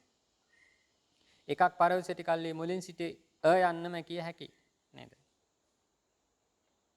ඊළඟ කරුණුත් කියන්නේ ඒකයි. මතක තියාගන්න එහෙනම් මෙතනදී වෙන්නේ මොකද්ද? මුලින් තියෙන ස්වරය ලොප් වෙනවා. මුලින් තියෙන ස්වරය ලොප් වෙලා ඉතිරි වෙන ව්‍යංජනය පසුව පිහිටන ස්වරය හා එක්කාසු කරනවා. මෙතනදී ඒ කාර්යය ලොප් වුණා. හල්ම කාර්ය පරස්වරය වූ අයන් හා සමග එක්කාසු කළා. මම හිතන්නේ පැහැදිලි. උදාහරණ කිහිපයක් දීලා තියෙනවා. උදාහරණ කිහිපයක්. මේ විදිහට හොඳට මතක තියාගන්න. දැන් අපි මේ එක පදයක් හදලා පෙන්නුවානේ. ඔය විදිහට මෙතන තියෙන පද සියල්ලම පද 14ක් මේ සාමින්හංශය අපට කියලා දෙනවා මේ පාඩමේදී. මේ සරාසරේ ලෝපං නැත්නම් මේ සූත්‍රයට අදාළ වෙන ඒ පද 14ම ඇත්තටම තමාට උනන්දුවක් තියෙනවා නම් මේ භාෂාව ඉගෙන ගන්නට ඒ 14ම පද සාධනය කරලා පෙන්වන්නට ඕනේ. සූත්‍ර යොදා ගනිමින්ම ඒ පද 14 හදන්නට ඕනේ. අපහසුයක් නෑ. මං කිව්වේ එක වචනයක් හරියට තේරුම් ගත්තා නම් හදන හැටි ඊට අදාළව ඉතිරි වචන ටිකත් හදන්නට තියෙන්නේ. දැන් බලන්න පළවෙනි වචනේ අභිවන්දිය අග්ගං කියන එක. අභිවන්දිය අග්ගං. ඒක සංධි වුණාම හැදෙන ආකාර ටික තමයි ඔය ඊළඟට දීලා තියෙන වචන 14 අභිවන්දිය අග්ගං. අභිවන්දිය අග්ගං. අපි එක වචනයක් හදමු ආයෙත්.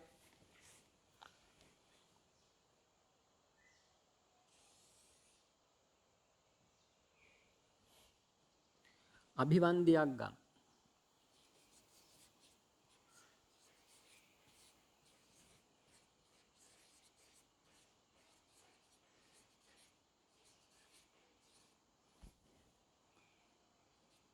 මේක තමයි එහෙනම් ජින වචනය.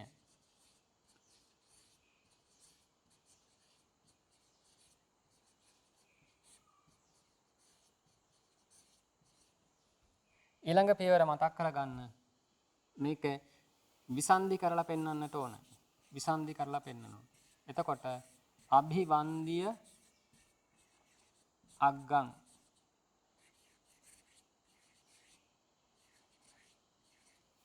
ඒක තමයි විසන්ධිය.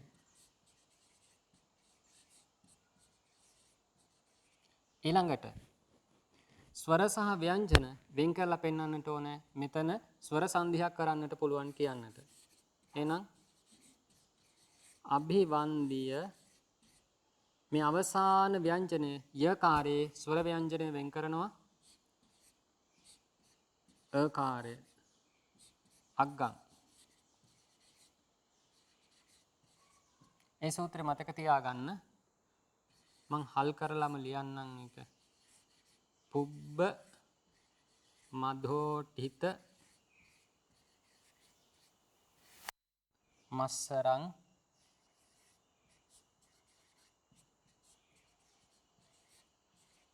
සරේන වියෝජයේ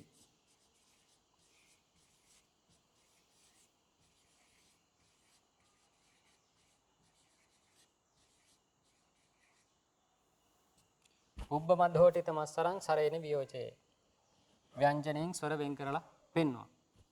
ඊළඟ පියවර තමයි මේ සූත්‍රයට අදාළව අභිවන් මෙන්න මේ ස්වරය ලොප් කරලා පෙන්නනවා.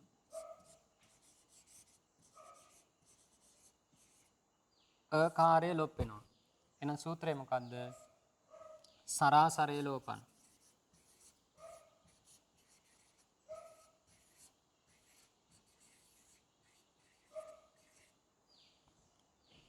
දැන් එහෙනම් හල් වූ ව්‍යංජනය සමග අකාරය එක්කාසු වෙනවා.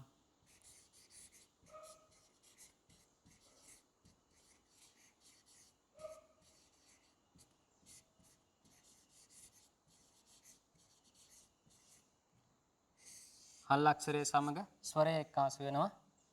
සූත්‍රය තමයි නයේ පරං යුත්තේ.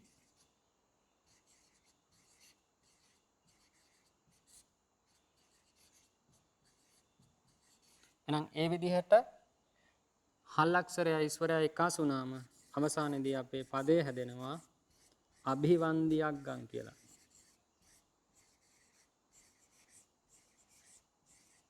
එහෙනම් බලන්න පටන් ගත්ත පදේ අවසානයේදී හැදුනා මේක ජින වචනේ.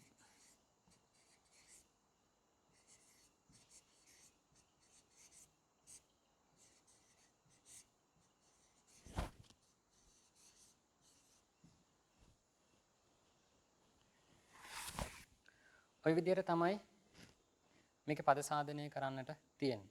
අභිවන්දිය අග්ගං කියන එක අභිවන්දිය අග්ගං කියලා අවසානයේදී නේද? බලන්න එතකොට දැන් අභිවන්දිය අග්ගං කියන පදය අපට ඔක සංධිය මේ විදිහට වෙන්නේ සහ ඒ පදේ විසන්ධි වන්නට ඕන මේ විදිහට කියලා අපට වැටහුනේ නැත්නම් හිම යම් තැනක පෙළේ හෝ අටුවාවේ හෝ ওই වචනේ අභිවන්දියක් ගම් කියලා දැක්කහම එතන ධර්මාර්ථය කුමක්ද කියලා එකවර අපට හඳුනා ගන්නට බෑ. හේතුව අභිවන්දියක් ගම් කියලා පදයක් අපට භාෂාව එක්වර හමු වෙන්නේ නැහැ. එතන තියෙන සංධියක්. අන්නේ සංධිය වෙන් කර ගන්නට ඕනේ. එතන අදහස ගන්නට ඕනේ. එහෙනම් අභිවන්දිය අග්ගම් කියන්නේ අග්ගම් අභිවන්දිය. අග්‍ර වූවකු වන්දනා කොට අග්‍රයන් වහන්සේ වඳ. ඒකයි මෙතනදී අදහස වෙන්නේ. දෙවෙනි පදය බලන්න. පඤ්ඤත්තානේව ආසනානි. පඤ්ඤත්තානේව ආසනානි. එතන කොහොමද හැදෙන්නට ඕන? පඤ්ඤත්තානේව ආසනානි.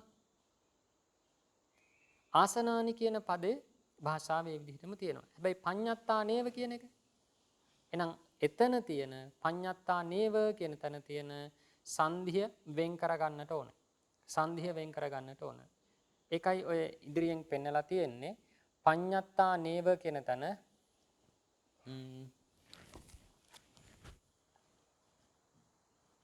පඤ්ඤත්තා නේව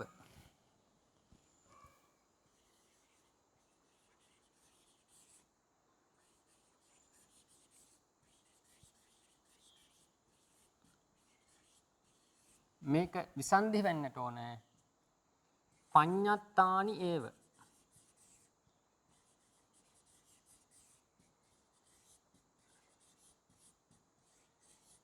පඤ්ඤත්තානි ඒව. උත්සාහ කරලා බලන්න මෙතනත් නි මේකේ ස්වර ව්‍යංජන වෙන් කරලා ස්වරය ලොප් කරපුවාම අවසානයේදී පඤ්ඤත්තා නේව කියලා සූත්‍ර දමමින් සූත්‍ර උපයෝගී කරගනිමින් මේ පද සාධනය කරලා පෙන්වන්නට පුළුවන්ද කියලා.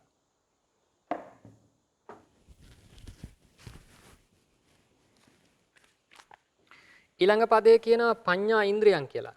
පඤ්ඤා ඉන්ද්‍රියං. එතකොට පදයේ හැදෙන්නට ඕන පඤ්ඤින්ද්‍රිය කියලා.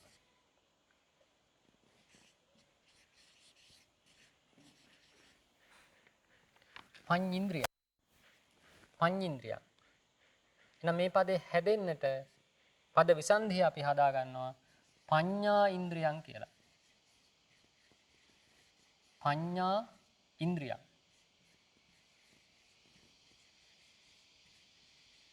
පඤ්ඤා ඉන්ද්‍රියං. එහෙනම් මෙතනදිත් පඤ්ඤා මෙන්න මේ ඥාකාරයේ තියෙන ආ කියන ස්වරය වෙන් කරගෙන ඒ ස්වරය ලොප් කරපුවාම ඉතුරු වෙන හල් ඥාකාරයට යන්න පමනපුවාම පඤ්ඤින්ද්‍රියං කියන වචනේ හැදෙනවා. කලින් කියපු උදාහරණෙත් එක්කලා උත්සාහ කරන්න අපහසු නැහැ. තමන් මේක යෙදෙන්නට ඕන. ඊළඟ වචනේ තමයි තීනිමානි.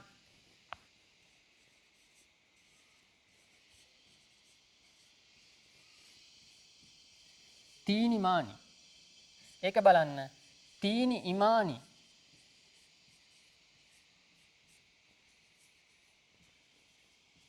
තීනි ඉමානි. මෙන්න මේ නීකාරේ මූර්ධජ නීකාරයේ තියෙන ඊ ස්වරය ලොප් වෙනවා. ස්වරය ලොප් වෙනවා. පූර්ව ස්වරය ලොප් වෙනවා කියලානේ කිව්වේ. ඊට පස්සේ ආය වතාවක් පසුව තියෙන ඉකාරයට එක්කාසු වුණාම පදේ හැදෙනවා තීනිමානි කියලා. තීනිමානි. ඊළඟට නොහේතං.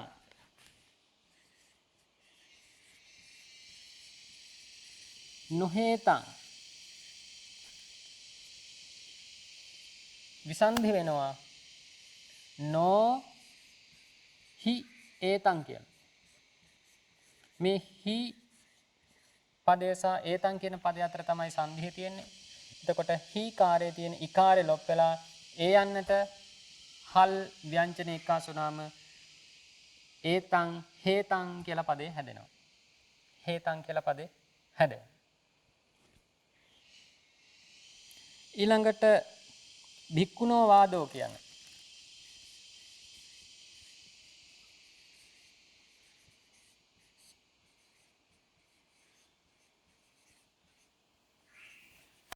භික්ඛුනෝ වාදෝ. බලන්න මේ පදේ කොහොමද හැදෙන්නේ? භික්ඛුනී ඕවාදෝ.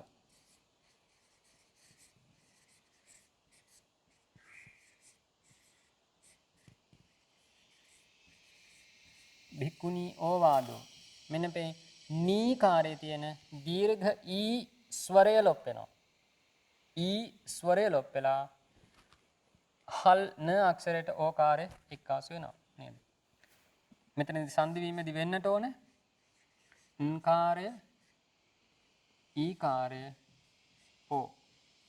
මෙන්න මේ කාර්ය වැටෙනවා නම් හරි. ඊ යන්න ලොප්වනවා. හල් නකාරය ඕකාරයත් සමග එක්කාසු වෙනවා.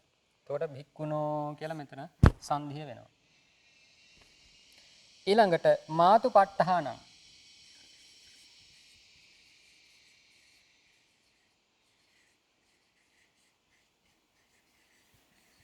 මාතු ප ဋ ඨානං. ඒක විසන්ධි වෙන්නට ඕන කොහොමද? මාතු උපට්ඨානං.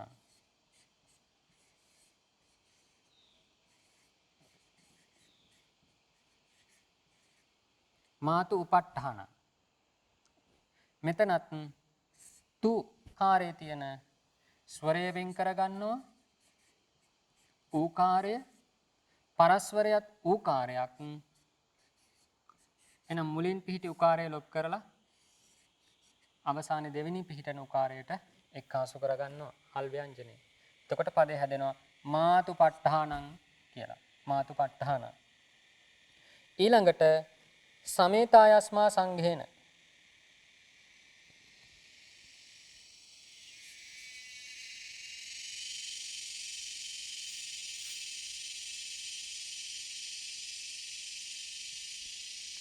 සමේතායස්මා සංඝේන.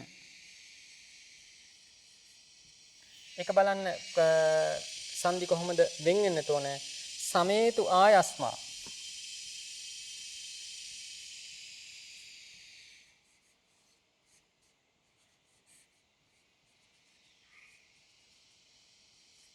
සමේතු ආයස්මා. මෙන්න මෙතන තූකාරයේ තියෙන උකාරය වෙන් කරගන්නවා.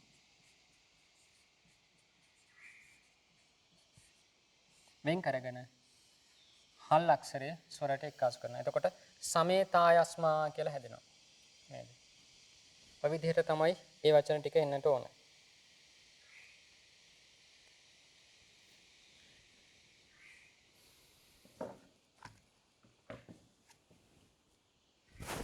තවත් වචන පහක් තියෙනවා. ඒ වචන පහ තනියම උත්සාහ කරන්න. ධනං මත්ති, ධනං මත්ති. දැන් වැටහෙන්නට ඕන. ධනං මත්ති වචනේ කොහොමද හැදෙන්නේ? විසන්ධි වෙන්නට ඕන. ධනං මේ අත්ති කියලා. ධනං මේ අත්ති. එහෙනම් මේ අත්ති කියන තැන මත්ති කියලා කොහොමද හදාගන්නේ? ඒක තමයි ඔය 9 වෙනි වචනේ යටතේ මේ සාමිනංශ වෙන් කරලා පෙන්නනවා. මේ කාර්යයේ ඒ ස්වරය වෙන්න වෙනවා. ඊළඟට සබ්බේව, සබ්බේ ඒව, සබ්බේ ඒව අවසානයේදී ඒ කාර්යය වෙන් වෙලා පූර්වස්වරය ලොප් වෙලා සබ්බේව පදේ හැදෙනවා. ඊළඟට අමනුස්ස උපද්දවෝ, අමනුස්ස උපද්දවෝ. එහෙනම් අවසානයේ තියෙන අ කාර්යයක් අ කාර්යය ලොප් වෙලා උයන් එක්කාසු නාම අමනුස්ස උපද්දවෝ. 12 අසන්තෙත්ත, අසන්තෙත්ත. එතනදී අසන්තෝ එත්ත, අසන්තෝ එත්ත. සන්තෝ කියන්නේ සත්පුරුෂයා කියන අදහසනේ. සත්පුරුෂයා. අසන්තෝ කියන්නේ අසත්පුරුෂයා. අසන්තෝ එත්ත. එහෙනම් ඕකාරය වෙන් වෙනවා. නැත්නම් ඕකාරය වෙන් කරගෙන ඕකාරය ලොප් කරනවා. ඉතිරි වෙන ඒ කාර්යය සමග එක්කාසු නාම අසන්තෙත්ත කියලා පදේ හැදෙනවා. තයස්සු ධම්මා, තයස්සු ධම්මා. තයෝ අස්සු ධම්මා. නේද? තයස්සු. එතන ධම්මා කියන වචනේ අත්හරින්න. එතන සංධිය වෙන්නේ නැහැ. තයෝ අස්සු, තයෝ අස්සු. නම් තයෝ කියද්දි අවසානයේ ඕකාරය තියෙන්නේ. ඕකාරය ලොප් වෙනවා. අයන්න සමග එක්කාසු නාම තයස්සු කියලා පදේ හැදෙනවා. ඊළඟට සබ්බම් පිදං කියද්දි සබ්බං අපි ඉදං. එතන ඇතරම සංධි තුනක්, සංධි දෙකක් තියෙනවා. නමුත් ඒ කලින් කියපු සංධි නැත්නම් නිග්‍රහිතයක් එතන දිස්මතු කරගන්න පුළුවන්. තාම කතා කරලා නැති නිසා ඉදිරියට බලමු. දැනට සබ්බම්පි ඉදං, සබ්බම්පි ඉදං. ඒ වචනේ දීලා තියෙන්නේ එහෙනම් සබ්බම්පි කියන තැන ඉකාරය වෙන් කරගත්ත පූර්වස්වරය යන ලොප් කරගත්තාම පරව තියෙන ඊ ස්වරයට එක්කාසු කරගන්නවා සබ්බම් පිදං, සබ්බම් පිදං. ඔන්න ඔය විදිහට තමයි වචන ටික හැදෙන්නේ. එහෙනම් උත්සාහ කරන්න මෙතන තියෙන හැම වචනයක්ම අර මුලින් කිය වගේ මේ බාලාවතාරේන සූත්‍ර යොදමින්ම පද සාධනය කරන්න. සූත්‍ර යොදමින්ම. එහෙම කරපුවාම තමයි හරියටම මෙතනදී මේ සංධිකාරය වෙන්නේ. නේද? මෙතනදී මේ සංධිකාරය වෙලා තියෙනවා කියලා ඒ අදහස අපට ගන්නට පුළුවන් හරියටම. ඔකට තමයි සරාසරේ ලෝපං කියලා කියන්නේ. අනන්තරේ සරේ පරේ සරාලෝපං පප්පොන්ති. ස්වරය ලොප් වෙනවා මොන ස්වරයේද? පූර්වස්වරය. හොඳට මතක තියාගන්න මේ සූත්‍රයේදී උනේ පූර්වස්වරය ලොප් වීම. ඊළඟට පස්වෙනි අංකය යටතේ කියනවා අසමාන ස්වරයා කෙරෙන් පර වූ ස්වරය ඇතැම් විට ලොප් කරනු ලැබේ. ඇතැම් විට ලොප් කරනු ලැබේ. ඔකට බාලාවතාරය අපට සූත්‍රයක් කියලා දෙනවා වාපරෝ අසරූපා. වාපරෝ අසරූපා.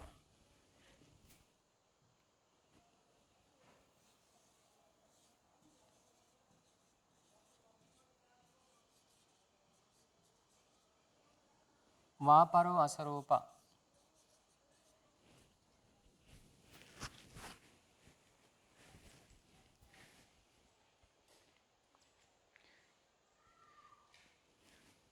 ඒකත් අපි වචනයක් හදමු. යස්ස දානි.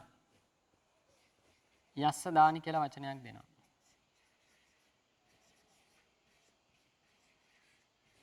යස්ස දානි. මේක තමයි චින වචනය.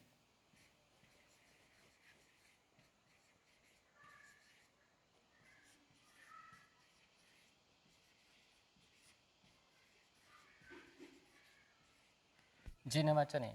ඊළඟට මේ පදේ වෙන් කර ගන්නවා. සංධිය වෙන් කර ගන්නවා. යස්ස ඉදානි කියලා.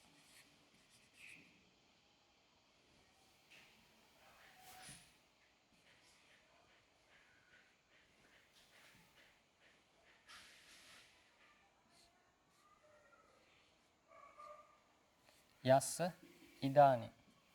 මේක තමයි විසන්ධිය.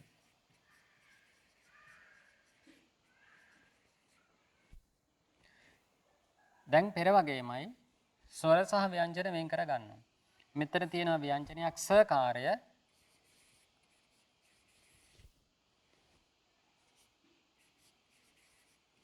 අකාරය නැත්නම් අස්වරය මේ විදිහට වෙන් කර ගන්නවා. ඉදානි පරස්වරයකුත් ඉතිරි වෙනවා.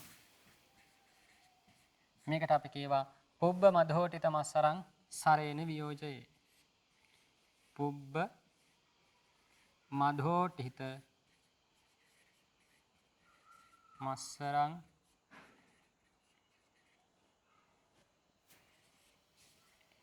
සරේන වියෝජයේ.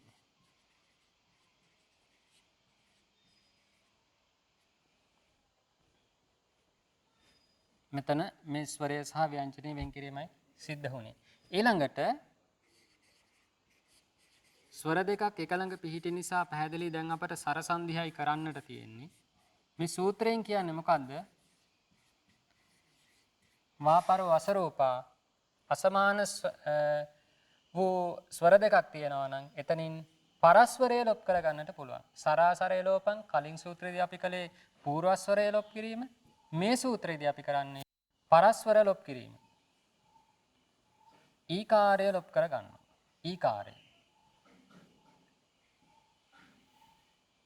එහෙනම් ඒක තමයි වාපරෝ අසරූපා. අපි අලුතෙන් ඉගෙන ගන්න සූත්‍රයේ වාපරෝ අසරූපා.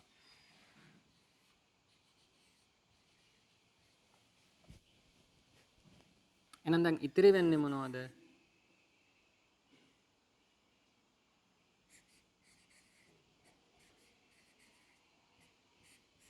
අකාරය දානි. එහෙනම් වෙන් කරගත්තු ස්වර ව්‍යංජනය ආය වතාවක් එක්කාසු කරගන්නවා. ණයේ පරං යුත්තේ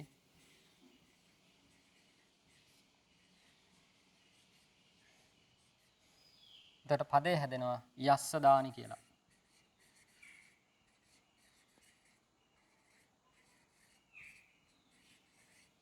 ජින වචන යුත්තං.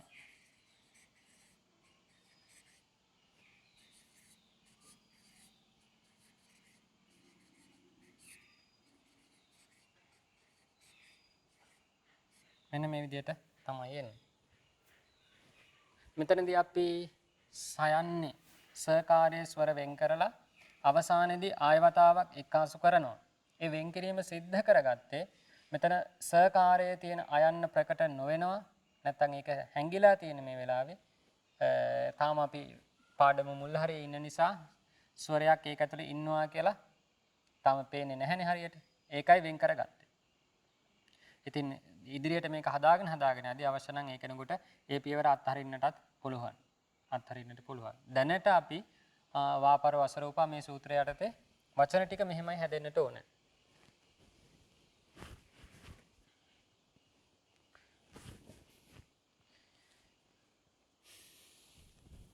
බලන්න එක පොතේ කියන අසමාන ස්වරයා කෙරෙන් පර වූ ස්වරය ඇතැම් විට ලොප් කරනු ලැබේ. හැම වෙලාවකම මේ ඇතැම් විටක සුදුසු තැනදී. මොකද සුදුසු තැන? පෙළේ අට කතාවේ සංග්‍රහ ග්‍රන්ථවල මේ විදිහට පරස්පරය ලොප් වුණු අවස්ථාවන් විතරයි අපිට ලොප් කරන්න පුළුවන්. අපට හිතුමතේ නැතුව කරන්නට බෑ. වාපරෝ අසරූපා අසමාන රූපා සරම්හා පරෝසරෝ වාලුප්‍යතේ. අසමාන වූ දැන් මුලින් කියවන්නේ සමාන අසමාන කතාවක් නේද? සවර්ණ අසවර්ණ සරූප අන්න ඒකයි මේ කියන්නේ අසමාන ස්වරයා. ආ දෙදෙනාට ඊ ආදී අන්‍ය ස්වරයෝ සියලු දෙනා අසමානයි. මුලින්ම සංඥා කාණ්ඩයේදී මම කීවා අකාරය සහ ආකාරය. රස්වය සහ දීර්ඝය. ආ එකිනෙකට සමානයි ස්වර දෙක. එහෙනම් ඒ ස්වර දෙකට ඉතිරි ස්වර 6ම අසමානයි. ඊ ස්වර දෙක සමානයි. ඒ ස්වර දෙකට ඉතිරි ස්වර 6ම අසමානයි. ඌ ස්වර දෙක සමානයි. ඉතිරි ස්වර 6ම ඒ ස්වර දෙකට අසමානයි. ඒකාරය සහ ඕකාරයට සමාන කරන්න වෙන ස්වරයක් නැහැ. ඒක නිසා ඒකාරයට ඉතිරි ස්වර 7ම අසමානයි. ඕකාරයටත් ඉතිරි ස්වර 7ම අසමානයි. ඔන්න ඔය විදිහට තමයි සමාන අසමාන. ඉතින් මේ සංධිය අපි කරන්නේ හොඳට මතක තියාගන්න අසමාන වූ ස්වරයා කෙරෙන් පරව නේද? එක ළඟ එහෙනම් සමාන ස්වර පිහිටියොත් මේ සංධිය කරන්නට බෑ. අනිවාර්යෙන් ස්වර දෙක අසමාන වෙන්න ඕන. අසමාන ස්වරයා කෙරෙන් පර වූ කිව්වේ ඒකයි. දැන් මේකෙත් පැහැදිලිනේ. යස්ස කියන තැන තියෙන අකාරය, ඉදානී කියන තැන තියෙන ඊකාරය. එහෙනම් අකාරයයි ඊකාරයයි සමාන නැහැනේ. ඒකයි අපි මේ සංධිකාරය सिद्ध කරගත්තේ අසමාන ස්වරයා කෙරෙන් පර ස්වරය කියන. සංඥා ඉති. සංඥා ඉති. ඒකත් වචන කිහිපයක් ලියලා පෙන්නන්නම්. යස දානි කියන වචනේ ආයි කතා කරන්න අවශ්‍ය නැහැ. මෙන්න මේ විදිහයි. එතකොට මේකේ තියෙන හැම පදයක්ම හැදෙන්නට ඕන. යට තියෙන පද ටිකත් තනියම Taman උත්සාහ කරන්නට කොයි විදිහටද ওই පද සාධනය වෙන්නට ඕන. ওই පද ටික කොහොමද හැදෙන්නට ඕන. සංඥා ඉති.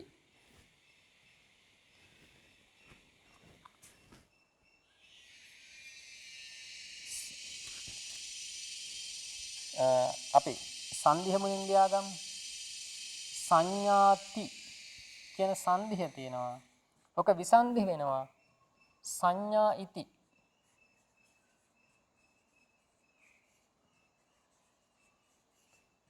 සංඥා එකතු කිරීම ඉති. එහෙනම් බලන්න මේ ඥා කියන අක්ෂරයේ ආකාරය වෙන් කරගත්තාම අසමාන ස්වර දෙකක් එක ළඟ මත වෙනවද කියලා. ංකාරය ආ ඉති. අපහැදිලි එහෙනම් ආකාරයක් සහ ඊ කාර්යයක් මෙතන මත වුණා. එහෙනම් මෙතනදී අපට කීවේ පරස්වරය ලොප් කරගන්නවා. එහෙනම් මේ ඊ කාර්යය ලොප් කරගන්නවා.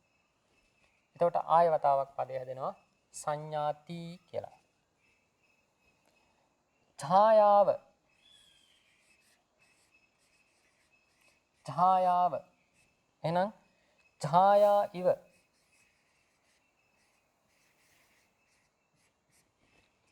ඡායා ඉව.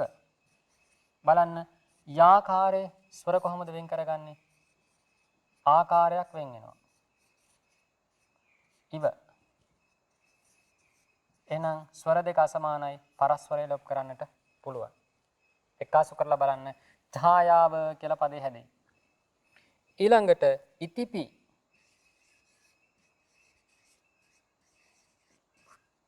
විසන්ධි වෙනවා. ඉති අපි. ස්වර වෙන් කර ගන්නවා.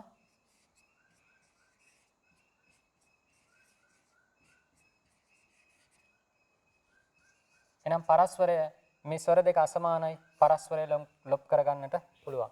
සංධි කරලා බලන්න ඉතිපි කියන වචනේ හදා ගන්න පුළුවන්. ඊළඟට චක්කු ඉන්ද්‍රියං.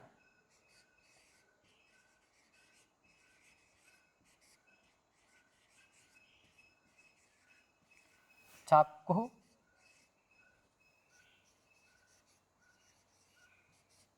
ඉන්ද්‍රියං. චක්කු ඉන්ද්‍රියං. මෙහෙම විසන්ධි වෙනවා. ස්වර වෙන් කරලා බලන්න.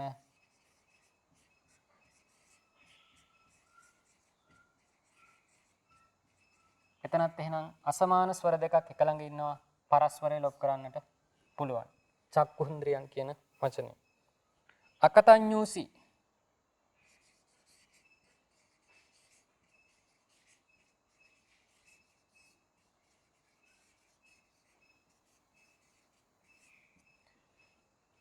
විසන්ධි කරනවා.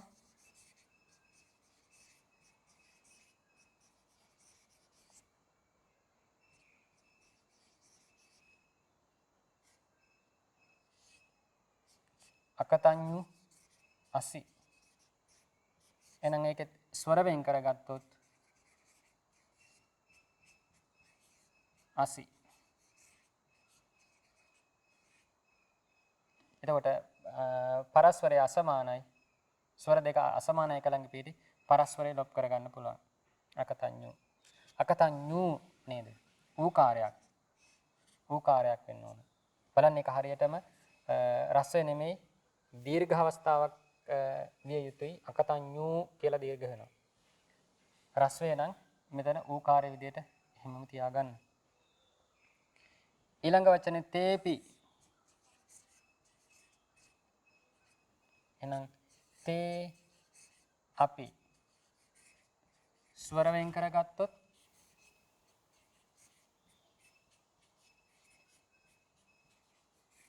අපි ඔය විදිහට එනවා. ස්වර දෙක අසමානයි පරස්පරය ලොප් කරගන්නවා. ආපසු පදේ හදාගත්තාම තේපි කියලා වචනේ හදාගන්න පුළුවන්.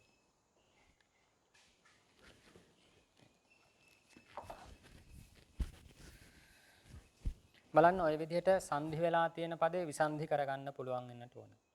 විසන්ධි කරගෙන විසන්ධි වුණු පදේ මේ විදිහට පිළිවෙලකට සූත්‍ර යොදා ගනිමින් ආය වතාවක් සංධි කරලා පෙන්වන්නට පුළුවන් වෙන්නට ඕන. ඒ වගේමයි එහෙනම් ඒ සංධියේ තියෙන අර්ථය මොකද්ද? නේද? අර්ථය මොකද්ද? දැන් යස්ස දානී කියපු ගාම යස්ස ඉදානි යස්ස ඉදානි ඉදානි කියන්නේ දැන් යස්ස කියන්නේ යමෙකුට. ඔය වචන දෙක අපි පළවෙනි පොතේදී දැනගත්තානේ. එහෙනම් දැන් තේරුම වැටහෙන්නට ඕන යස්ස දානි කියන්නේ යමෙකුට දැන් නේද? යමෙකුට නැත්තම් යමකට දැන් කියන අදහස. සංඥාති කියන්නේ සංඥා ඉති සංඥාවයයි. ඡායාව ඡායා ඉව සෙවණැල්ල මෙන්. ඉති අපි මෙසේද චක්කු ඉන්ද්‍රියං ඇස නැමැති ඉන්ද්‍රිය. අකතඤ්ඤු අසි අකෘතඥ වෙයි. තේපි ඔවුහුද. ඊළඟට තව වචන කිහිපයක් තියෙනවා. වන්දේහං සංධි වෙනවා විසන්ධි වෙනවා වන්දේ අහං කියලා. එතනත් බලන්න මේ විදිහට ස්වර වෙන් කරගන්නට පුළුවන්. වන්දේ අහං මම වඳිමි. සෝ අහං අකාරය ලොප්පුණා සෝහං වාපරෝ අසරූපා. ඒ මම අනාථ පිණ්ඩිකෝ අපි අනාථ පිණ්ඩිකෝපි. අනේ පිළි සිටුතෙමද නේද? අකාරය ලොප්පුණා. මොග්ගල්ලානෝ අසි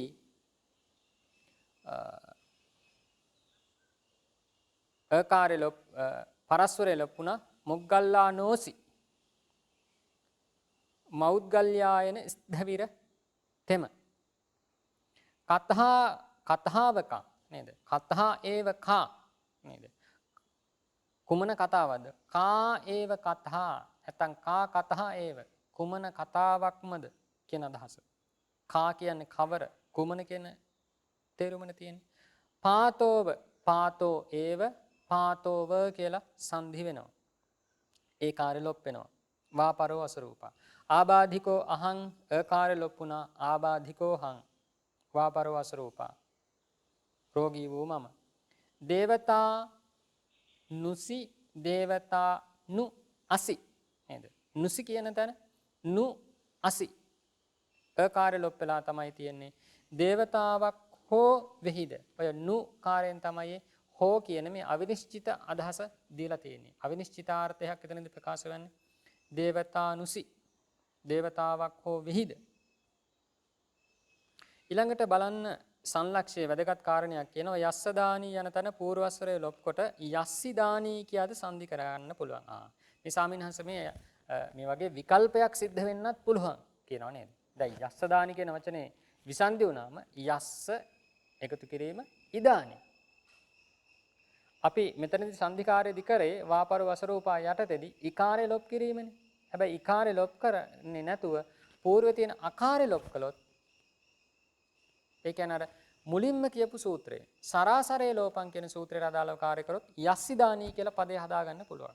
හැබැයි කියනවා එහෙත් ඒ කාර්ය නැත ඒ වචනේ එහෙම වුණාට තේ අපි යන තැන පූර්වස්වරය ලොප් කරලා tapi කියා සංධි කළොත් සංධි කොට තිබෙන්නේ අසවල් පදයේ කියලා තේරුම් ගන්නටත් බෑ. ඒක නිසායි කීවේ එවැනි තැන්වලදී පූර්වස්වරයේ ලෝප සංදි කරන්නට එපා පරස්වර ලෝප සංදි කරන්නට කියලා. ඒකයි කියේ මුලින්ම ස්වර දෙකක් එක ළඟ තිබුණයි කියලා අපි කොයි ස්වරයේද ලොප් කරන්නේ? මුලින් තියෙන ස්වරයේද? පසුව පිහිටන ස්වරයේද? ආයක තීරණය කරන්නට ඕනේ. පෙළේ අට කතාවේ නැත්තම් මේ පාවචනේ කොයි විදිහටද එන්නේ? ඒ අනුවයි. ඒකයි කිව්වේ සුදුසු තැන සුදුසු විදිහට අපි මේ සංධිකාරය කරන්නට ඕනේ කියලා. නේද? එහෙම නැතු වුණොත් තේ අපි කියන එක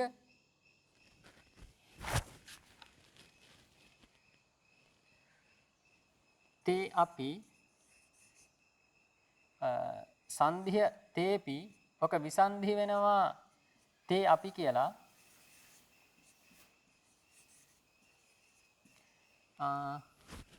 ඒකේ ස්වර ව්‍යංජන වෙන් කරලා පෙන්නුවොත්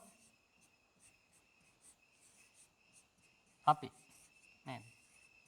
ඕකේ එක් අවස්ථාවක් තමයි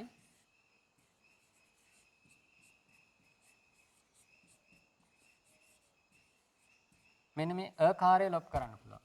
එතකොට පදේ හැදෙනවා තේපි කියලා. අසමාන ස්වර දෙකක් පිටින්නේ. ඒක නිසා මේක වාපරෝ අසරූපා.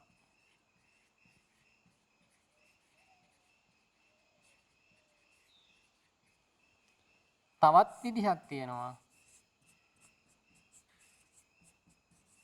ස්වර දෙකක් එක ළඟ තියෙන නිසා ඒ කාර්ය ලොප් කළොත් හැදෙනවා තපි කියලා.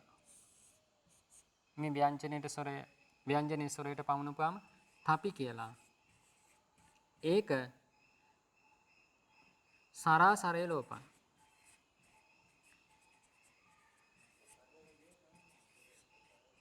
සරාසරේ ලෝපන. හැබැයි මෙතනදී මේ සාමින්හංශ අපිට මොකද්ද කියලා දෙන්නේ?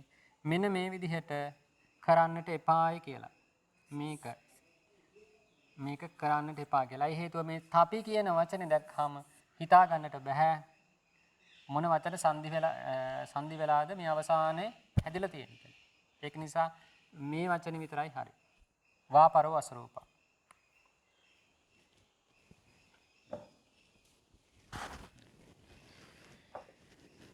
ඊළඟට බලන්නේ පාඩම අවසන් කරන්නට තවත් එක් වචනයක් කියලා දෙනවා. එක් සූත්‍රයක් කියලා දෙනවා. වචාස වන්නං ලුත්තේ. අසමාන වූ පූර්වස්වරයා ලොප් කළ කල්හි මෙතනත් මතක තියාගන්න කොන්දේසියක් ස්වර දෙක අසමාන වන්නට ඕන. ස්වර දෙක අසමාන. ලොප් කළ කල්හි පසුව සිටි ඊ දෙදෙන. ඉකාරය, රස්වය සහ දීර්ඝය. ඒ දෙදෙනා ඒකාර බවට පත් වෙනවා. ඌ දෙදෙන ඕකාර බවටද පැමිණෙත් කියලා. උදාහරණයක් කියනවා බන්දුස්ස ඉව යන තැන සකාරය අකාරය ලොප් කළ විට පරස්පරය වූ යන්නට ඒ යන්නක් වේ. එවිට බන්දුස්ස ඒව කියා සිටී. එක්කල කල්හි බන්දුස්සේව කියා මෙන්න මේ විදිහට පදේ හැදෙනවා. නේද? අපි එක වචනයක් හදලා බලමු. එතකොට මේක වැටහෙයි.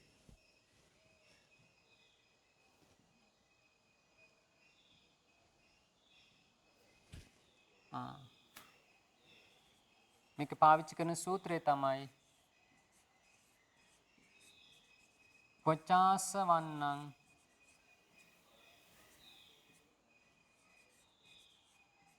ලුත්තේ. මේක තමයි පාවිච්චි වෙන සූත්‍රය. බන්දුස්සේව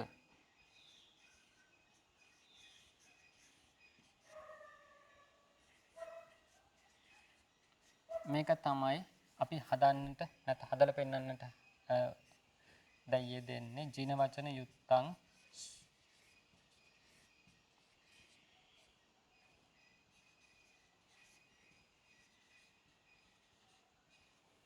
බන්දුස්සේව. ඊළඟට මේ පදය විසන්ධි කරනවා.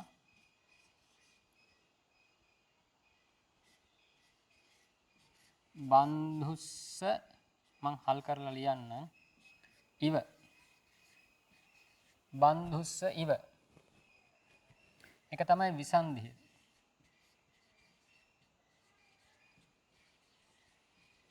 මේක ස්වර සංධියක්. ඒක නිසා ස්වර ව්‍යංජනේ වෙන් කරලා පෙන්වන්නට ඕන.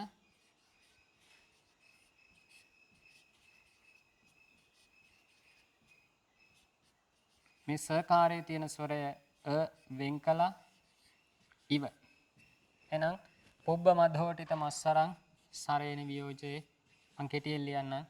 පුබ්බ මධෝටිත මස්සරං සරේන වියෝජේ කියලා. සූත්‍රය ඔබ ලියද්දි ලියන්න පුබ්බ මධෝටිත මස්සරං සරේන වියෝජේ. ඊළඟට අපිට මේ සූත්‍රයේදී කියන්නේ මොකද්ද? పూర్වයේ තියෙන ස්වරය ලොප් කරන්නට පුළුවන්. పూర్වයේ තියෙන ස්වරය ලොප් කරන්නට පුළුවන්. එහෙනම් ඒකට කලින් සූත්‍රයක් පාවිච්චි කරන්නට ඕන.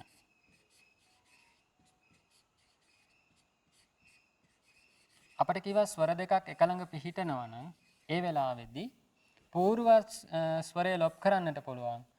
සරා සරේ ලෝපං. ඒකයි සූත්‍රය. මුලින්ම ඉගෙන ගත්ත සූත්‍රය.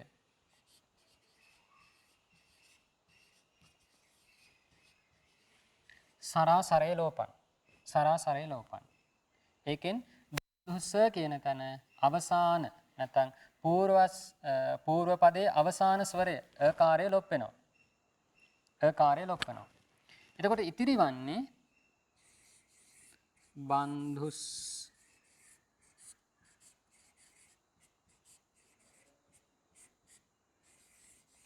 ඉව කියලා. අපිට දැන් මේ පොචාසවන්නං ලුත්තේ මෙන්න මේ සූත්‍රයෙන් කියලා දෙන්න මොකද්ද? పూర్වස්වරය ලොප්පුනහම දෙවැනි පදේ පරපදයේ තියෙන මෙන්න මේ ඊකාරයට යම් වැඩිමක් සිද්ධ වෙනවා. නේද? ඒක තමයි කීවේ ඊකාරය වෙනුවට අපිට පුළුවන් නැත්නම් එතනදී ඊකාරය ඒ කාර්යයක් වකටපත් වෙනවා කියලා අපි මෙහෙම පෙන්නනවා. ඊකාරය ඒ කාර්යයක් වකටපත් වෙනවා. එහෙනම් ඒක වෙන්නේ මොකද? සූත්‍රය අපි දැන් මේ කතා කරන පොචාසවන්නං ලුත්තේ.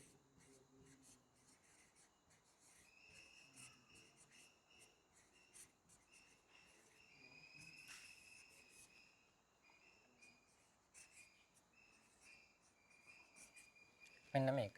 පොචාසවන්නං ලුත්තේ. එහෙනම් බලන්න අවසානයේදී ඉතුරු වෙන්නේ මොකද්ද? බන්ධුස්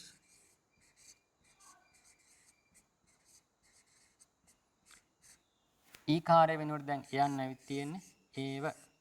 එහෙමයි තියෙන්නේ. එහෙනම් මේ හල් අක්ෂරයට ඒකාරය එක්කාසු කරනවා. අපි ඒකට කියවා ණයේ පරං යුත්තේ.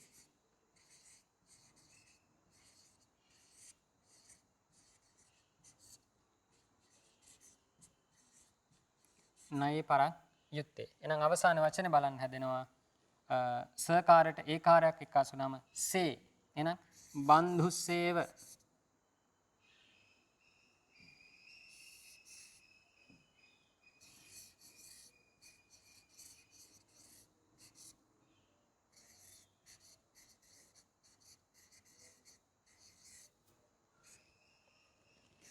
ඒක ජින වචන යුත්තං.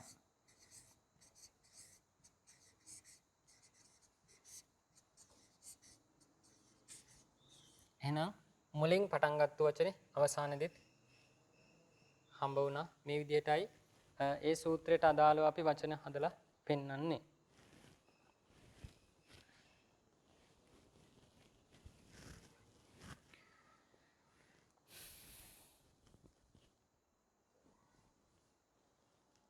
අපිට ඒක ව්‍යාකරණදී කියනවා සරේ ලුත්තේ ස්වරයක් ලොප් වූ කලෙහි පරසරස්ස.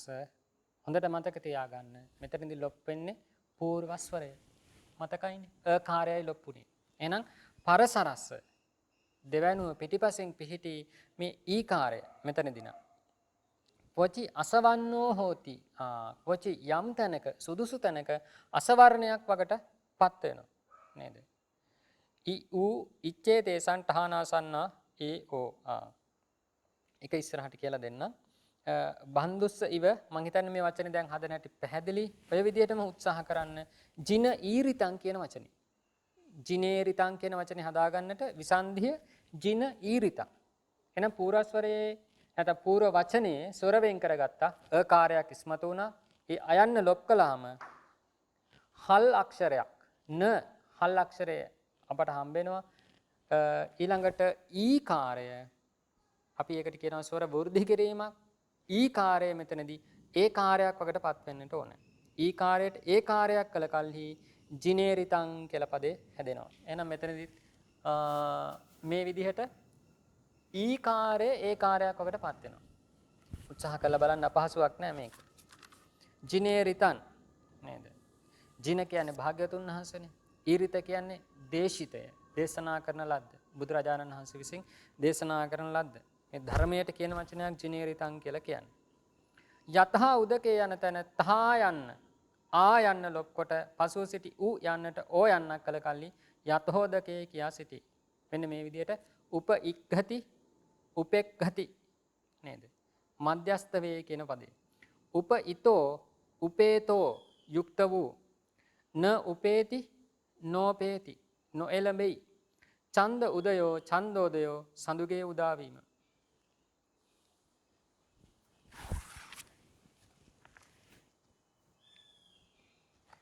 ජින ඊරිතං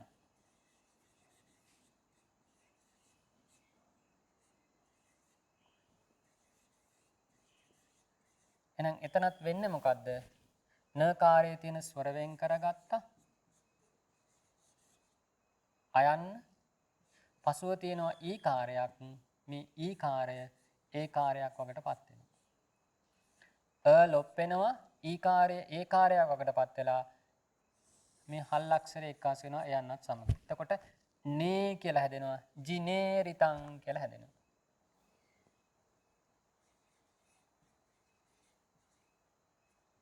පැහැදිලිනේ? ඊළඟට යතහා උදකේ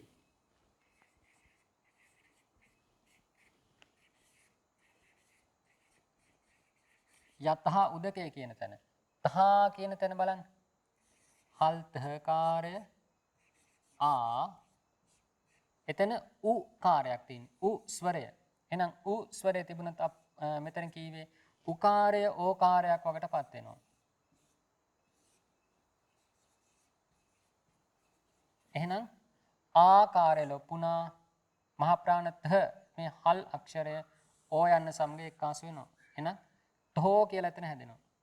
තෝ මේ ස්වරයයි ව්‍යංජනයයි එක්කාසු වුණාම තෝ තෝදකේ නේද? තෝදකේ කියලා හැදෙනවා. යතෝදකේ කියලා පදේ හැදෙන්නට එහෙමයි. ඊළඟට උපයික්ඛති කියන තැන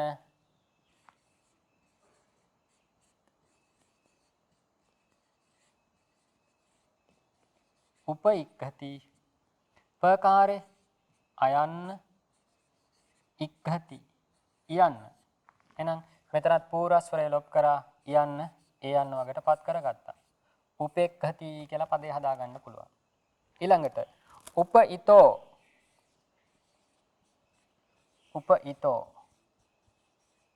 පදේ වෙනස් වුණාට මේ විදිහමයි. ඊළඟට න උපේති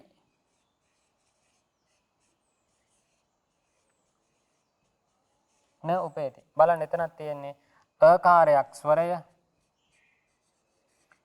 පසුව පිහිටන උකාරය. එහෙනම් අයන්න ලොප් කළා යන්න වෙනුවට ඕකාරය ස්වර වෘද්ධියක් කළා. එතකොට නෝපේති කියලා නේද? හල් නකාරය ඔයන්න සමග එක්කාසු වුණාම නෝපේති. අවසාන වචනය ඡන්ද උදයෝ.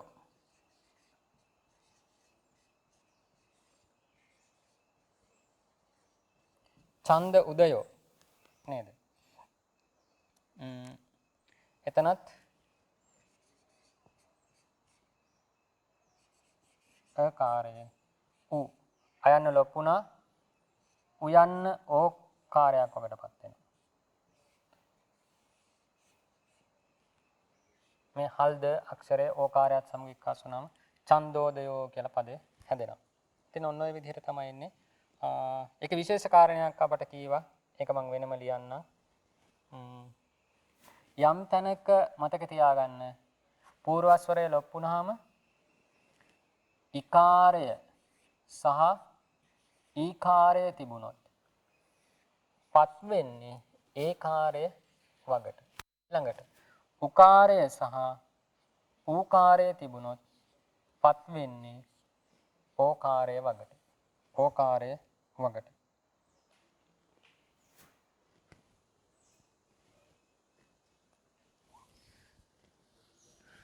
ඔන්න ඔය කාරණා ටික තමයි එතකොට පළවෙනි පාඩමේදී කතා කරන්නට තියෙන්නේ.